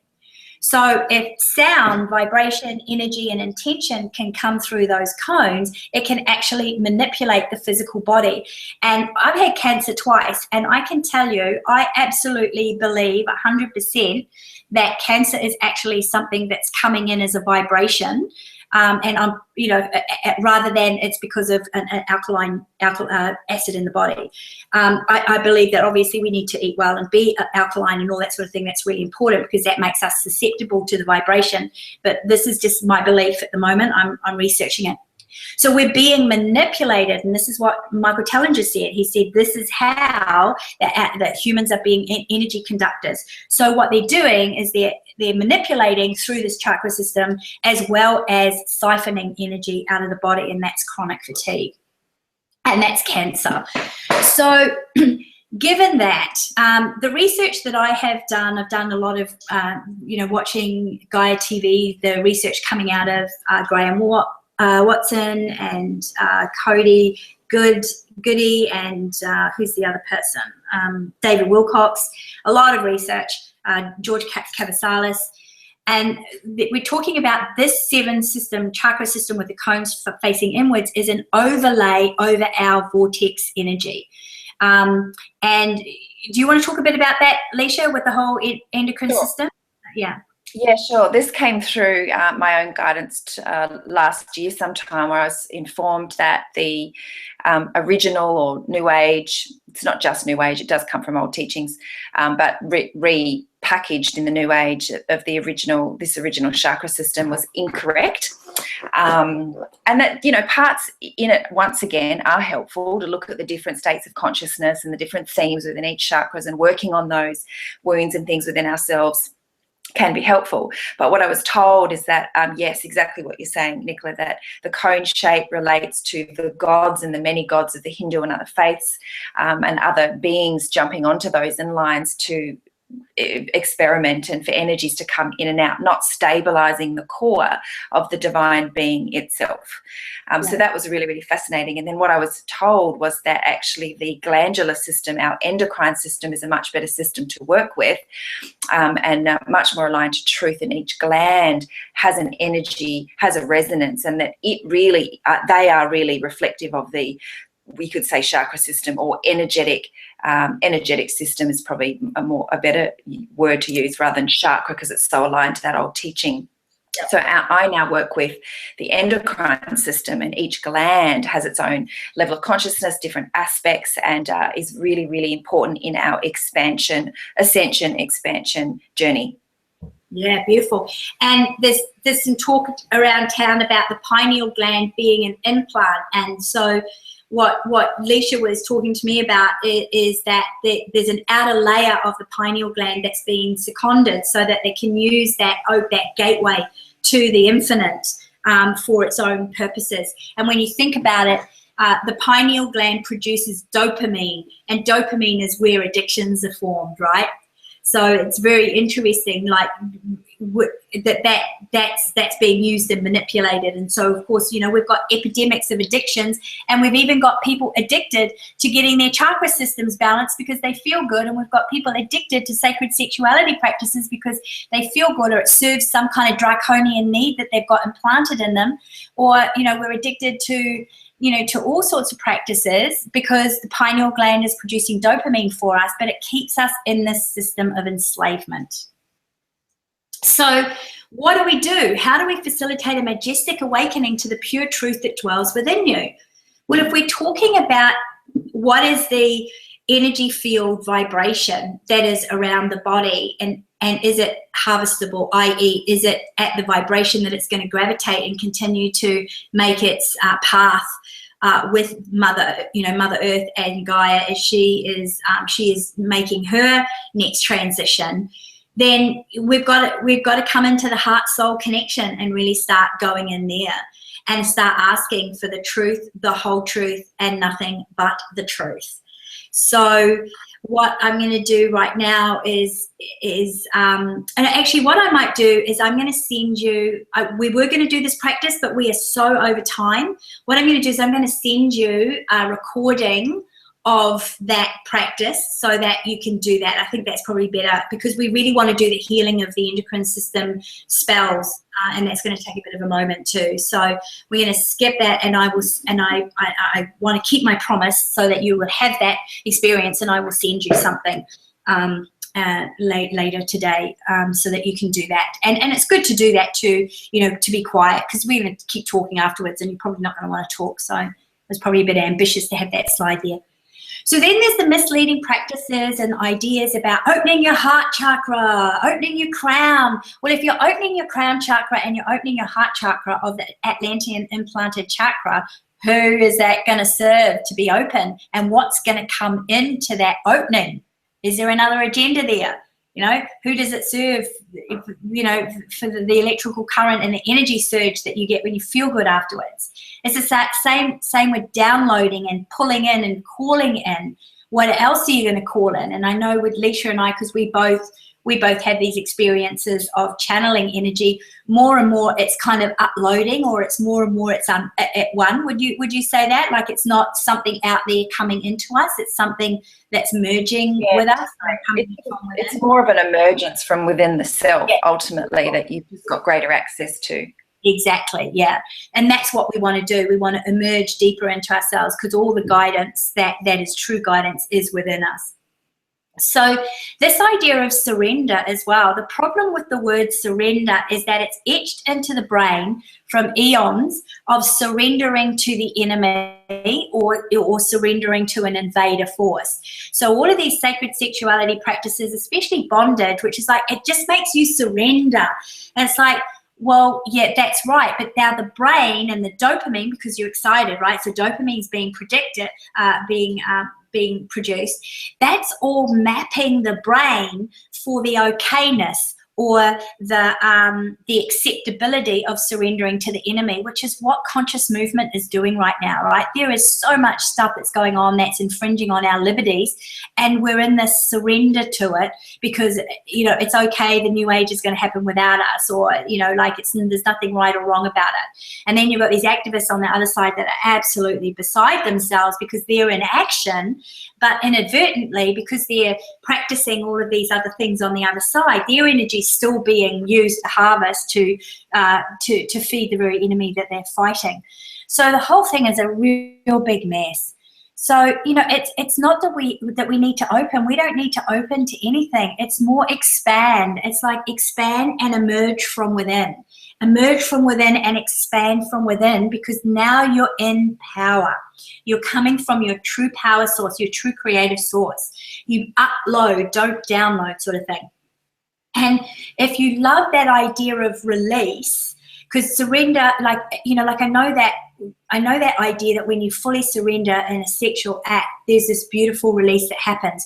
But if you don't think of it as surrender, because that's mapped to surrendering to the enemy, think of it more like that you're releasing the barriers, you're releasing your bondage, you're releasing all of the constriction and the contraction for the real you to emerge and expand. And that's where, and I've had this experience a couple of times, that's where, that your intercourse really does become electric, and you start levitating, you start going into a whole new experience and journey. So that the active intercourse is just like a shamanic journey, as much as something that gives you immense pleasure and release. So do you want to say anything about surrender there as well, or should we? I might just add that, you're not surrendering, and again, we're not making judgments to anyone. I've been through many, many different sexual practices, learning paths, and some of you may be too, and you're learning your own way through that, but you're not surrendering to someone else or to the act that's occurring. You're really surrendering to yourself and your inner power and your own emergence and your own liberation with a trusted partner. and in an environment that is held for you. So if any of you are out there are journeying through sexuality, just be curious about that too. You know, what are you exploring? Why are you drawn to that? How do you feel about that before, during, and after? And just be curious about what you're surrendering to and what you're gaining. And yeah, just focus a little bit on it. Yeah, and also just start practicing changing, like where it says surrender, just because in our ancestral brain it's mapped to surrendering to the enemy, right? So the subconscious mind isn't going to make a distinction, right? Like so just swap it to something that makes more sense, which is kind of like that sense of relief and release of the bondage and the constriction and the contraction and and where you've held yourself down and where you've held yourself back. And it's just like, because as you release, you get that release, which you get when you so-called practicing surrender. So everything is within, upload it, because if we're constantly seeking something outside of ourselves to download it, we're constantly looking for a teaching or a practice or something that's outside of ourselves to make us feel good, then we're in separation and you're not going to find truth there. You can only find truth for where it really is, which is deep, which is deep within you. And we've been told that for centuries. But it doesn't stop there, because a lot of people go, I'm just going in, I've just got to practice, I just go within myself, that's all I need to do, I just go within. But it doesn't stop there, because flow is toroidal. And Amit Goswami, a quantum activist, who's somebody who I follow and love very much, he talks about this thing called be, do, be, do, be, do. It's like you be, absolutely, but then you do because you've got motion. Then you be, and then you do, and then you be, you do. So you don't do. And you don't be, you be, do, be, do, be, do. And that fits in with the energy of the universe, which is toroidal. So this is on the right-hand side. This is this toroidal idea of, implosion, explosion. So as you go in, you come down into self, you come into the emergence of self, your being, or the quantum field or what have you, then the flow comes back. It doesn't stay there. It comes back and it expands out and explodes into something that gets created. So it's going in and it's going out. And this pulse is going on in you all the time. And that is, by the way, actually what your libido is. It's a toroidal in and out, which is why any practice that isn't practicing giving and receiving isn't in this toroidal flow. It's an off teaching. So anything, actually, really, it's got to be in and out. Does that make sense? So you go in, but then you come out and you do, because you're a creator and you create. So, and you're doing that anyway. And the question is are you now going to start doing that more consciously? Yay! We're going to come up to removing the spells within the hormone system, making you vulnerable to the matrix of diseases of mind and body, as well as false teachings. So there's a reason why there are endocrine disruptors out there, fluoride, heavy metals, electromagnetic frequency, Wi-Fi, right? It's because the hormones are messengers, and all of that can be used to disrupt the hormones and send wrong messages, especially the pineal gland, dopamine, because that's how addictions are formed. Addictions, I'm adding something to my I nation. So what's being added? Well, it's spells. It's like spells are words that are used to create a situation, usually one that you don't want. So I'm going to hand it over to you, Leisha, to talk about that and to lead us through the process of removing the spells. Sure. We might just get straight into the process, and the process will actually speak for itself for everyone. Okay, cool. So everyone just coming into the breath, just relaxing. Letting your breath settle. Just gently bringing yourself back into connection with the heart we did in the beginning. Just reminding yourself of this inner connection that's always there, always available. Connecting to your own heart center, heart resonance, center of the chest. And feeling it expand as you bring your attention to it. Your heart resonance expanding through all the cells of your body. Imagining or aware that your own heart resonance is nourishing your body, expanding through your light body. connecting you to all that is, to the universal fabric of all of life, to your inner divinity. Resting, connecting, feeling that space within you. And as it expands and expands, gently divert your attention to your incredible endocrine system, and I'm going to lead you through. Now, of course, we're in gendered bodies. We don't all have ovaries and testicles, but we're going to imagine that we do etherically because we have an energetic connection, whether or not physical. So we're going to start at the bottom of the body and just gently bring attention and loving connection. The testicle gland, scanning up into the ovaries, just loving attention. So move into connection of the adrenals, spleen, up into the thyroid, parathyroid, through the thymus, the heart, pineal gland, hypothalamus, pituitary, and you don't even need to know where they are. You're just lovingly connected to your endocrine system without the mind, through the heart center. This amazing system of messaging and expansion. It's connected to your own endocrine and your own divinity in this moment. And I'm going to lead you through commands, allowing my words to become your own, adding in any words you wish to through this process. Connected through the heart. So you connect now to your own infiniteness, your own presence and power.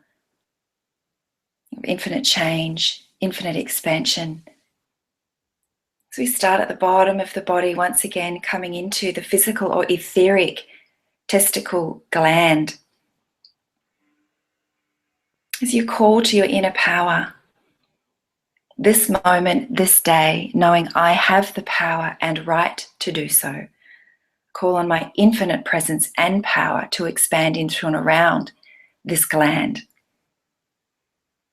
I instantly, simultaneously, and completely dissolve untruths, invasive energetics, low vibrational influences, and any other energetic, known, unknown, seen, unseen, named, unnamed within my being or my body, anywhere, anyhow, any layer to cause and core, no longer aligning me to divine truth, my true purpose and power. So it is, and releasing. Just imagine, see, sense, feel all energies releasing from this gland, no longer required for highest truth and alignment to your divine purpose, truth, divine will, and releasing. Some of you will feel it, see it, sense it. I can actually get a sense of it moving through the collective group right now. I'm holding space for you and supporting that release.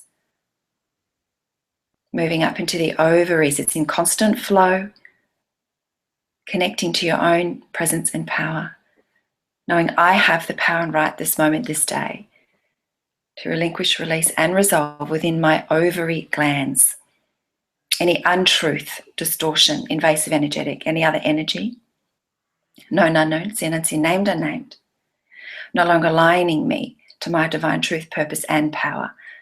So it is. And dissolving through the ovary, physical or etheric, anything no longer serving my greatest good, divine will. So it is. Holding space for you. I can see the clearing coming out of each and every one of us.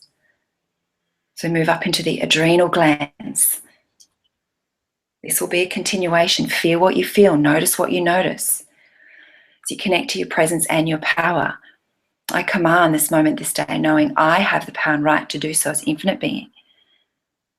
That any invasive energy, any energetic at all, any intrusion, low vibrational imprint, any other energetic known, unknown, seen, unseen, named, unnamed, within my adrenal gland, holding me in untruth, low vibrational agenda, or any other energetic not serving my greatest good divine will, hereby command, knowing I have the power and right to do so, to lovingly release, relinquish, and resolve, cause and core, all levels, layers of my being.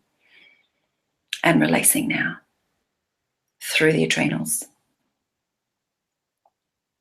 moving through the spleen. I hereby command, knowing I have the power and right to do so, simultaneously locate, dislodge, and release all untruths, distortions, imprints, invasive energetics, any other energetic, known, unknown, seen, unseen, named, unnamed, connected to, affecting within my spleen, no longer required for my greatest good, divine will, and fully releasing now.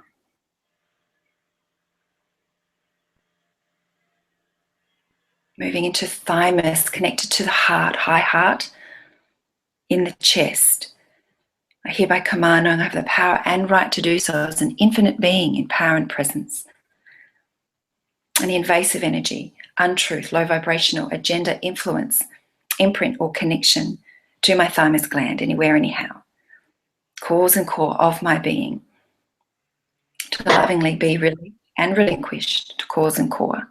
So it is, and releasing through the thymus gland. Notice what you notice, feel what you feel. Moving up into the thyroid, parathyroid together in the throat. Hereby command, knowing I have the power and right to do so, the cause and core of my being, the releasement and relinquishment of all untruths, distortions, invasive energetics, influences outside of my own being, any other energetic, known, unknown, seen, unseen, named, unnamed, not holding me in alignment to my true purpose, power, and divine truth. And fully releasing now through thyroid, parathyroid, to cause and core of body being. And fully releasing. Exhaling, breathing deeply as you let go. Coming up into the pineal, knowing I have the power and right to do so. Lovingly releasing, relinquishing to cause and core all untruths, invasive energetics, low vibrational agendas or influences of any kind outside my being. Releasing and relinquishing to cause and core any other energetic, known, unknown, seen, unseen, named, unnamed, and fully releasing now. Knowing I have the power and right to do so, and releasing through pineal. Untruths, distortions, spells, any other energetic, known, unknown, seen, unseen, named, unnamed, and fully releasing now. Letting go. Imagining the hypothalamus in the brain. Hereby command, knowing I have the power and right to do so. Any low vibrational energetic, any influence, invasive energy, any energy outside of the self, anything no longer required according to my highest good, anything, any energetic, unknown, unseen, unnamed, locate, dislodge, and release fully and completely through the hypothalamus gland, returning me to my divine truth, power and presence, so it is, and releasing through hypothalamus. All untruths and letting go. Pituitary gland, master gland of body being, I hereby connect to you within myself. Knowing I have the power and right to do so, I command. All low vibrational energetics, influences, invasive energies, energies outside of the self, any untruth, any other energetic, known, unknown, seen, unseen, named, unnamed within this gland body being to cause and core, lovingly relinquish fully and completely, knowing I have the power and right to do so, so it is, and fully releasing through the pituitary. Feel what you feel, notice what you notice. I can see waves, lines, thoughts, imprinting, releasing through this whole collective group, past, present, future. Tuning into your entire endocrine system, I hereby lovingly request and command, as the governor being of my body vehicle, that my entire endocrine system now return to divine truth, to the highest and purest truth known within myself. I hereby call to the support of all the aspects of power and presence within me in alignment to divine truth, that this be an ongoing integration and transformation, really supporting me each moment, each day, returning my endocrine system, all the energies and glands within it, to original and divine truth. So it is, so it is. Holding that vibration, that intention, let it resonate through your body being, through the whole universal fabric, through the collective human consciousness. Feel what you feel, notice what you notice, aligning within the self. You don't need to understand it. Let it be. And then gently come back to resting in the heart. Notice the difference, notice the change. Resting, coming back to center. And gently coming back into present moment, softly, softly when you're ready.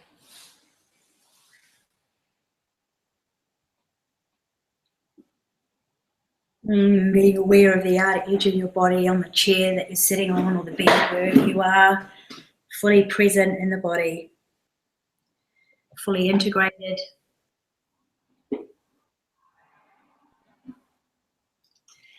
Now, Alicia, thank you so much. That was really awesome. Welcome. I'm tingling. It's 20 to 10, and I know you've got a client at 10, and we've still got quite a lot to download. So we've got the whole set. So you just go when you need to. Oh. But as I said, I'm just going to keep going because this material is so important. And if you want to come back to it and watch the replay, I'm going to be emailing everybody that's registered how they can watch it.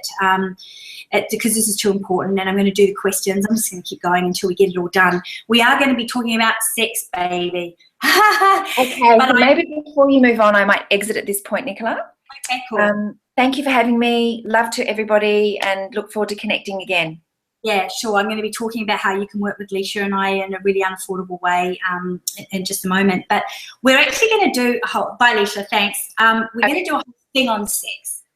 Like a whole, let's talk about sex, baby. But so I'm just going to run through the concepts for you to consider. Bradley Loves has written a series of articles called The Great Con of Man, and Lisa Rennie Julie Rennie is another person who talks about the key to our enslavement is the sexual energy. So what we're calling sexual energy is what's being used to enslave us, and it is very, very prevalent.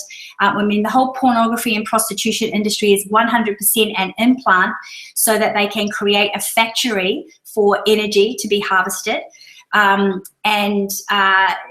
that that's just that. But also a lot of the sacred sexuality teachings are implants, and I would say most of them, if not all of them, especially the ones that are taught in a modern group situation instead of how they were taught traditionally, they'll be 80-20 or 60-40, like a whole lot of truths to hook you in, and then there'll be that distortion. So it distorts your energetic field, and it means that you're not at that level of electrical vibration you need to be at in your energy field for harvesting, meaning gravitating towards the new earth and the golden era.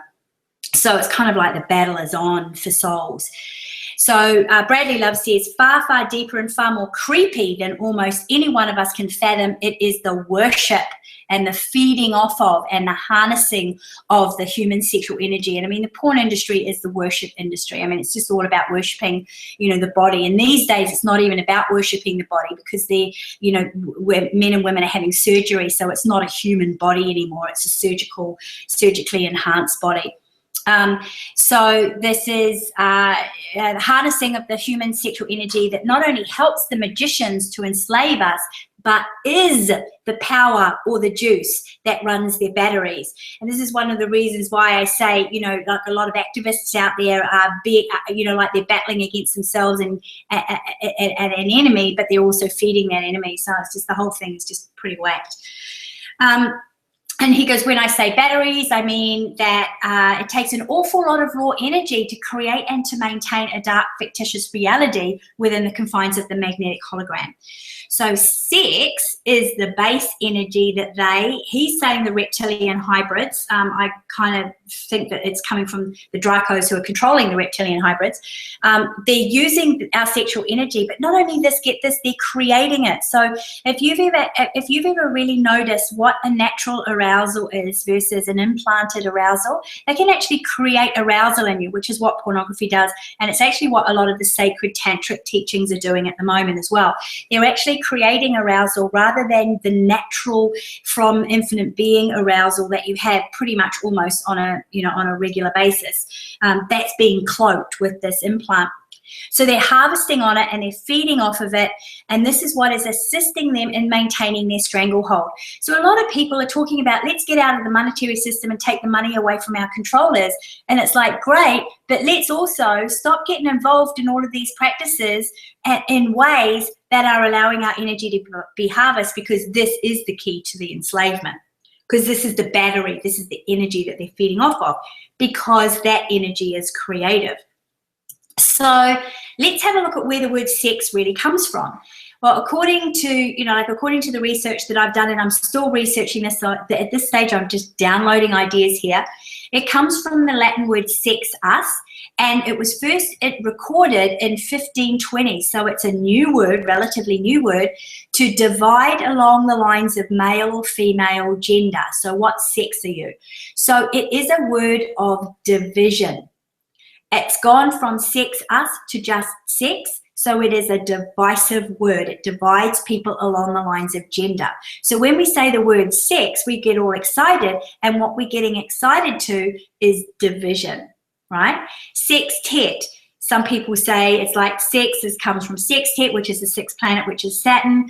I'm going, okay, great. I'm open to that. I'm still doing some research on that, but you know, let's see how that plays out as we do the research.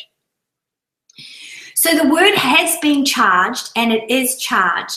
So when we say the word sex, we get excited. We say sexy, she's sexy, this is sexual, want to have sex, sexual practice, sacred sexuality.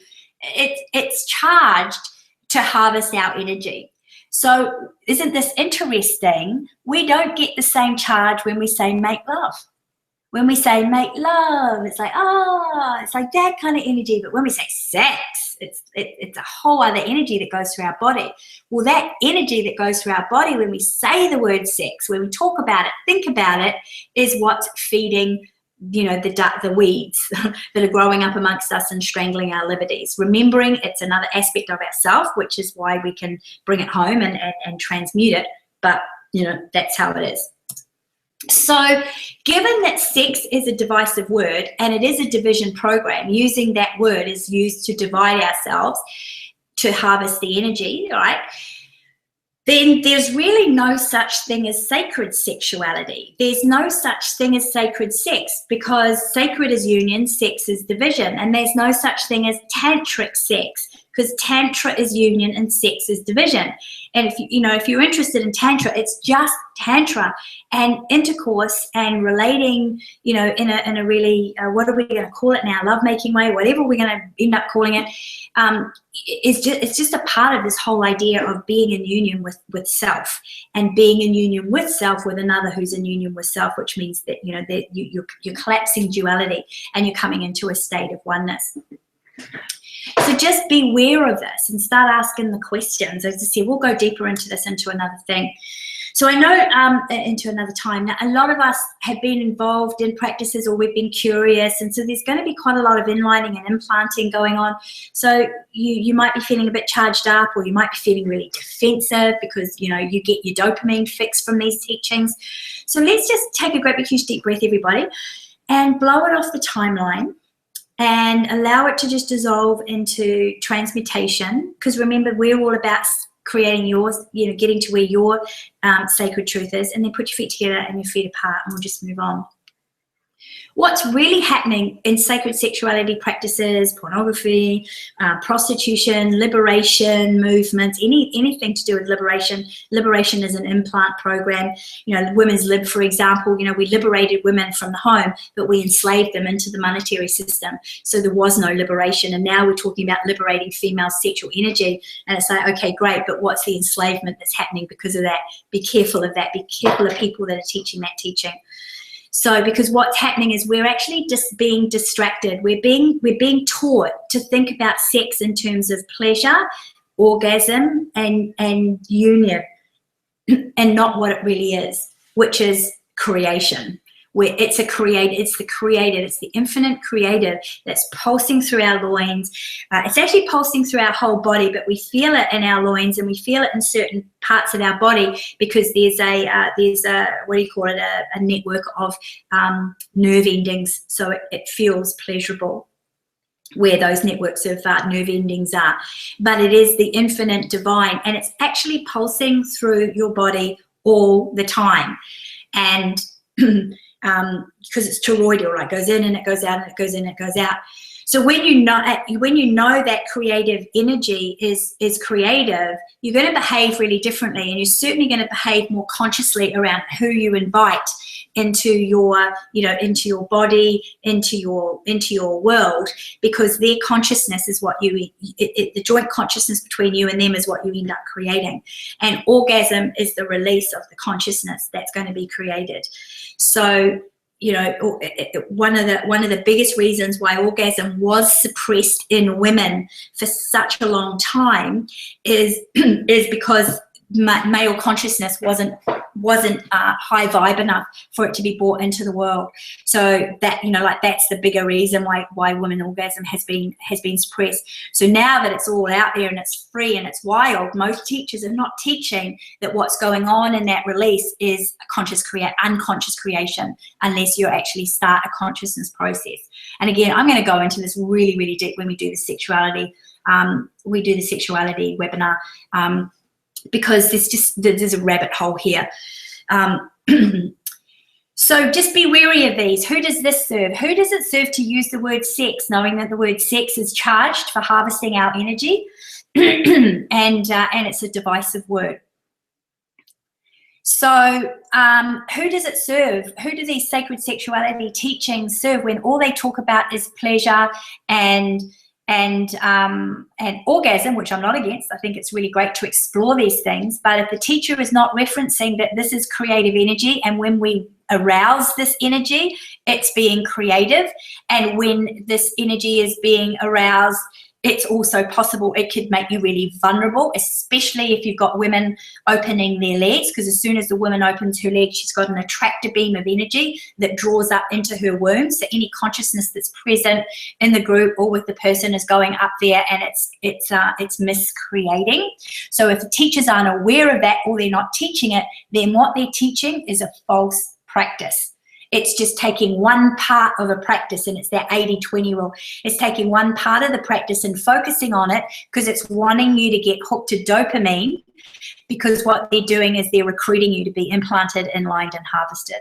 They may not consciously be aware of it. They may have a being that's running them to do that, or they may be consciously aware of it, but they're getting a reward. They're getting a trade-off, right? They'll get rewards in life to keep being recruiters. So just be very, very wary of that.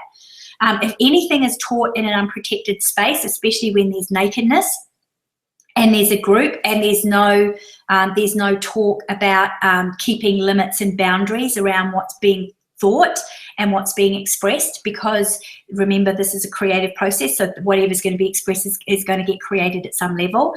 Anything taught in a group actually isn't how Tantra was taught. It was only ever taught to married couples, because they were the ones that earned the right of having made a commitment to be with somebody through the, you know, when you go through the ring path. Not single people have not made that commitment, and so I would even just stay away from that and go to a teacher, you know, who's teaching pure tantra and work with them.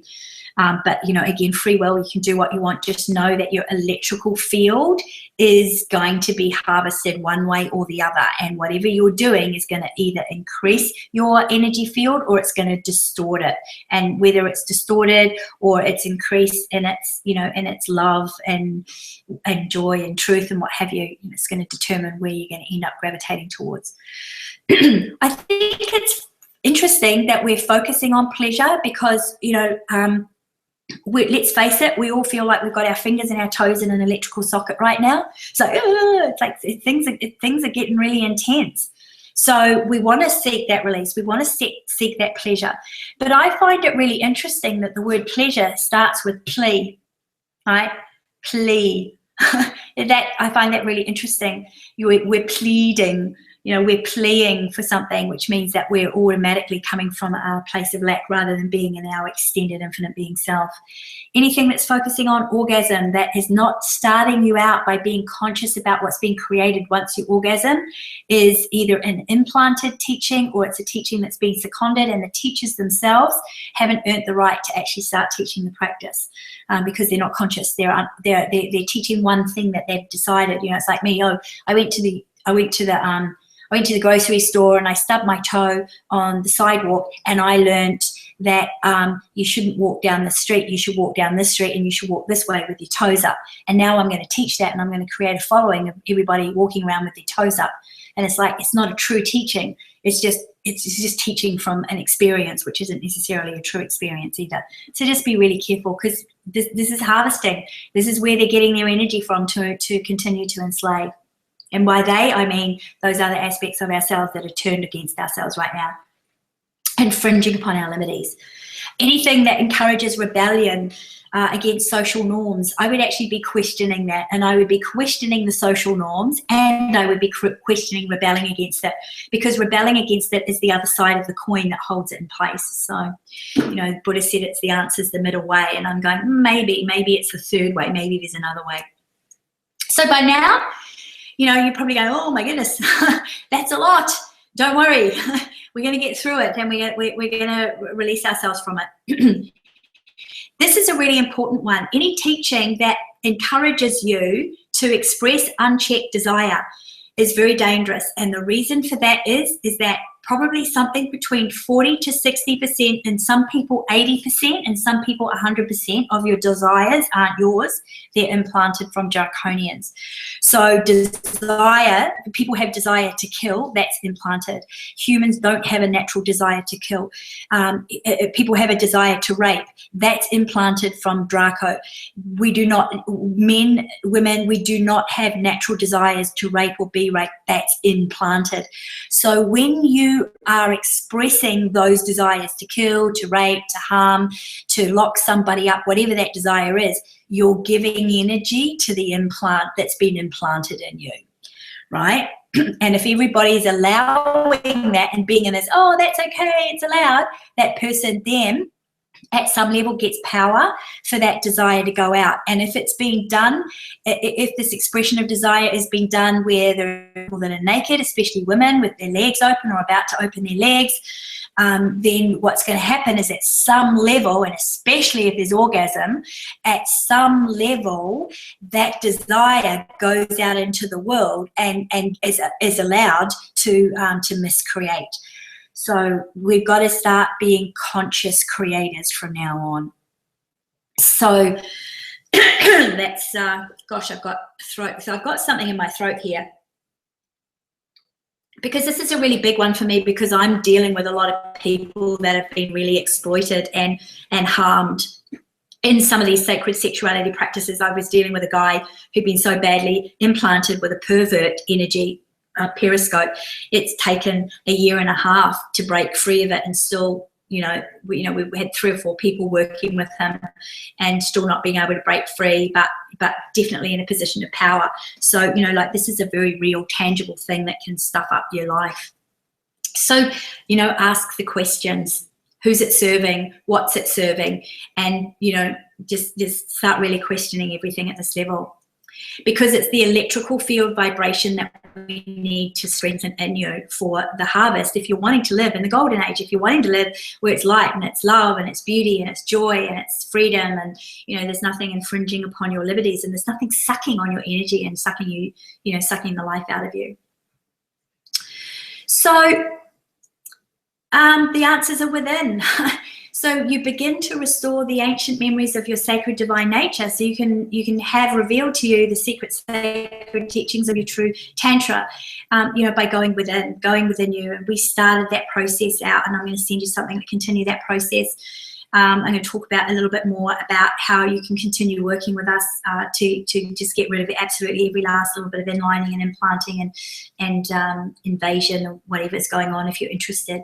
But bottom line is that, you know, the answers are within you. That's what we've been told for centuries. Remember that you're one with everything that you think is out there infringing upon you. And that's the key, because when you focus on union with yourself, you have the ability to look at that you see outside of yourself and bring it into oneness, bring it into wholeness, bring it into healing. Sometimes at a glance, that's quantum activism, just glancing at things and bringing it into oneness and wholeness. And then focus on union with one another if in your heart of hearts you desire to be with somebody. You know, keep that as a focus, and also conscious creation, and you're going to be fine. You're going to create an energetic field that cannot be invaded. So that's a lot, and we're just winding up here. I just want to wind up with a couple of statements. I'm going to talk about how you can continue to work with us, and then we're going to answer all those questions. Gangaji, I don't follow, but I love this statement of hers. The secret gem of truth has been hidden in the core of your own heart all along. My invitation is to stop all movement of your mind away from truth, so that you can discover directly for yourself this jewel that is alive within you. I think it's really beautiful. And then there's this, that I say you cannot outsource your awakening. It's got to be found from within you. So what it remains for us to do, like, how do we get out of this? How do we get into that electrical field for harvesting? How do we break free from all of this? And it's by reclaiming your creative infinite being self.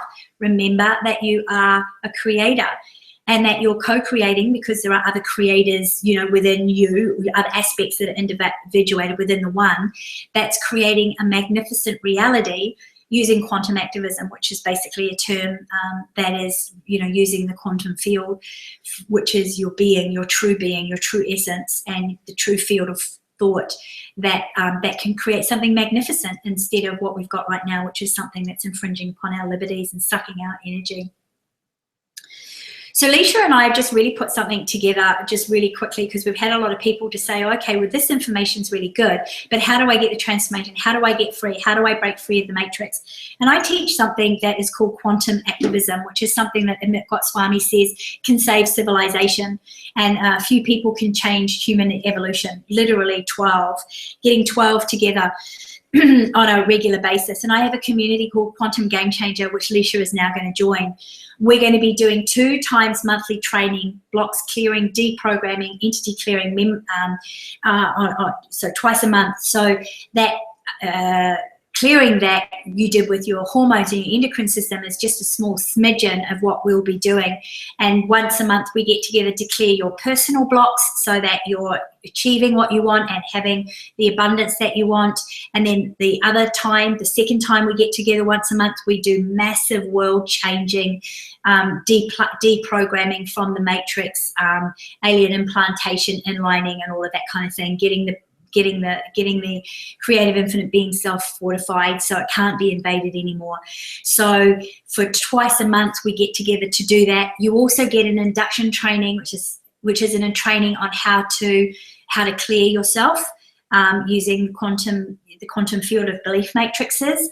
And there's also about 15 clearing sessions that you can just go through systematically, clearing on money, clearing on invisibility, clearing on entity invasion, clearing on, self-belief, clearing on self-value, like so many clearings in there that you can do straight away. And a Facebook support group, which we're about to start for people, so that you can have access with all of your questionings. What do you think of this teaching? What do you think about this? Oh, I've got this experience. What do I do here? and all of that together, it's the true value of it in terms of what my hourly rate is and what Leisha's hourly rate is and what our group rate is over 12 grand. But we are retailing the year's membership, so the year's training for $19.87 if you pay it in full. And if you pay it in full, you're going to get two half-hour free private sessions with myself and Leisha. And if you are wanting to time payment that, it's just $187 a month. So I've just flicked over onto here. Let me get back to my, here. And let's get back to stop sharing so that you can see me. And here I am with my hair up because it's really hot. And I'm just going to look for those questions. Yeah, so if you want to know more about that, you can go to, actually it's got nicolagrace.com/join, and it's actually not, it's quantumgamechanger.com/join. I'm going to put the link here for you to go to, and that gives you everything that you're going to get working with us systematically to unprogram, deprogram, go from the matrix. I'm just going to go through your questions now. So if anybody's got any questions about that, if anybody's got questions about the material, questions about what you're involved in, please put them into the Q&A section now so I can help you with those. And I've got one of the questions that I got that I get asked a lot that I'm going to go through just as you're putting them in here. So I'm just going to keep uploading to see what people's questions are. Is that how do I know if a teacher is bona fide or not? And I would say, including me as a teacher, I would say that we're all in an awakening process together. We're all at several layers and levels, however you want to pronounce that. We're just all in it together. So I don't think there is a teacher on the planet that has the truth, the whole truth, and nothing but the truth. I think as humans, we are all in an awakening experience to the spiritual being that we are, all of us. So we're all in process. And that's why it's not a matter of just going, oh, I'm going to block myself from going to teachings and working with teachers and what have you, because every teacher has value at some level if you are getting some kind of benefit from it. The problem is if the teacher is not enlightened and is not awake and is not even on a path of awakening, you're going to get a lot of untruths. And some of it will work for you, so take what works, but some of it might actually open you up and endanger you to energy field distortion, which means your energy field is not getting ready to vibrate with planet Earth as it's going through, its level and ascension. Oops, my phone. Just need to stop that. Sorry about that. Didn't turn my phone on. So that's what I would do. And that's how I would look at it rather. So it's not about shying away from teachings. It's just about being very discerning, especially, when you're in a group, and being aware that inlining can happen. And there are ways that if those of you in the Quantum Game Changer community are learning how to fortify yourself so that doesn't happen. Those of you going to be joining us are going to be learning that as well. So has anybody else got questions? Don't be shy. For those of you who are watching the replay of this or watching this on YouTube further down the track in time, be sure to put your questions into the comment boxes there so that we can answer them and we can help you and we can certainly sort out what's going on for you. But here's the thing I'm going to leave you with, unless there's other people that have got questions, is that for me personally, I absolutely feel that it is imperative that we go through awakening processes and clearing processes in a really systematic way, and we keep it up, because that not only gives us a better standard of living and a better life, and it gives us what it is we're wanting, it prevents invasion from coming in, preventing you from living your divine purpose, preventing you from doing what you want, preventing you from having the experiences that you want. And I think that that it's a journey that's worthwhile taking. And clearing is expensive. Like when you work with clearing practitioners, good clearing practitioners start at least $180 and go, some of them that I've worked with $600 for an hour, and that can get really expensive, which is one of the reasons why I put the membership together, so you get 2 clearings a month plus all of the archives of clearings at less than $200 a month, so that at least you get that work for people that financially, you can't afford $200 an hour, every week, or you or it's not in your paradigm to do that right now. That option is available to you. The other thing too is, if you've got somebody who you really trust and who's a clearing practitioner and you're a clearing practitioner, by all means trade. I know a lot of teachers say, oh, don't trade, and I think there's a place for it. I think there's a place for us to trade. Leisha and I trade. We're on the phone to each other all the time. And what do you think of this? I've just had this happen. And what's happened because we've been doing that is that we've been evolving a lot faster. We've been awakening a lot faster, and now we're just getting through stuff really quickly. And what happens once you clear your stuff, and then you clear the invasion stuff that's been implanted on you, is all of a sudden the awakening to your true power as a creative infinite being is there, your strength as a creative infinite being is there, your ability to manifest is bigger, your life is more improved. And then other extra powers, let's call it extra powers, superpowers that you have knowledge of, like remembering that you can levitate or fly or hear through walls, they get sharpened because all of the stuff that's covering you from remembering all of that is getting taken off. So I just want to encourage you, whether you resonate with me and Leisha and working with us it's not important. What's important is that you find something that's resonating with a teacher that knows the game, isn't implanting you into the game even further, but is freeing you from the game, whoever you decide to work with. I think it's the biggest, beautifulest, most amazing journey that you could ever take, and I want to encourage you to take it. So I'm just going to check questions. Nobody's asked questions. We mesmerized you. No, take that off the timeline. We don't want to mesmerize anybody. So let's just take a great big deep breath in and blow it all off the timeline. Get all that transmuting energy out there. Just blow it off so that you can go about your day, with a free head. It's like, okay, great. We've got this information, and now we're going to contact our sacred truth on a regular basis and really be more discerning. So when something comes in, especially when a teaching comes in and you go, oh, this is great, be aware of it, because the magician is going to use words to hook you. That's how I got hooked into a teaching that I was involved in, which was really cult-like for a while. I got hooked in on the word oneness. Oh, oneness, they're talking about oneness. It must be true, it must be true. So there'll be truth there to hook you in, and then the untruth will come in.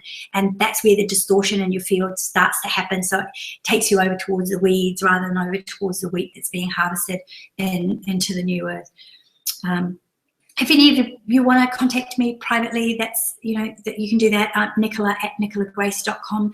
If you've got something a little bit more delicate that you don't want to share with the group, I'm going to just, one more time. Okay, cool. No questions. Wow. You guys must be with me, on the page with me, or it's a lot of information to take, and I know you might want to watch it again. I'm going to be emailing everybody the replay. And for those of you who are with me on Quantum Game Changer, I'm going to be talking about incorporating Leisha into the program you're already in with you guys in a few days. And then for those of you who are about to join us, welcome. You can get started straight away with the clearings just by logging in. You're going to get an email. And then we'll go from there. Oh, question here. What about the Taoist sexual energy practices taught by Mantak Chia? Dangerous? So I didn't really want to focus on anybody's teachings. Is that the guy that leads people into orgasms energetically, Belinda?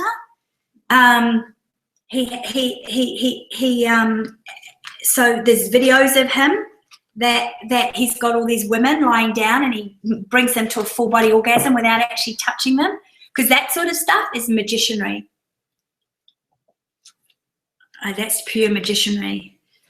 So the danger is the implanting and the harvesting. So anything to do with sexual arousal has the potential for you to be harvested. It has the potential for that energy to be harvested. If the teacher hasn't sealed the space, hasn't shown you how to protect yourself from that, if they just go straight into the practice without doing any of that sealing, if they don't teach you that while you're going through this practice, you whatever's in the consciousness of you, them, everybody else in the room, and the man or woman that you're with, if it's a group, one-on-one practice that they're doing, if that's not being taught, then there's absolutely the potential for danger, because these opportunists are around 24/7. They're never not around. Thanks. So, yeah. So any other questions?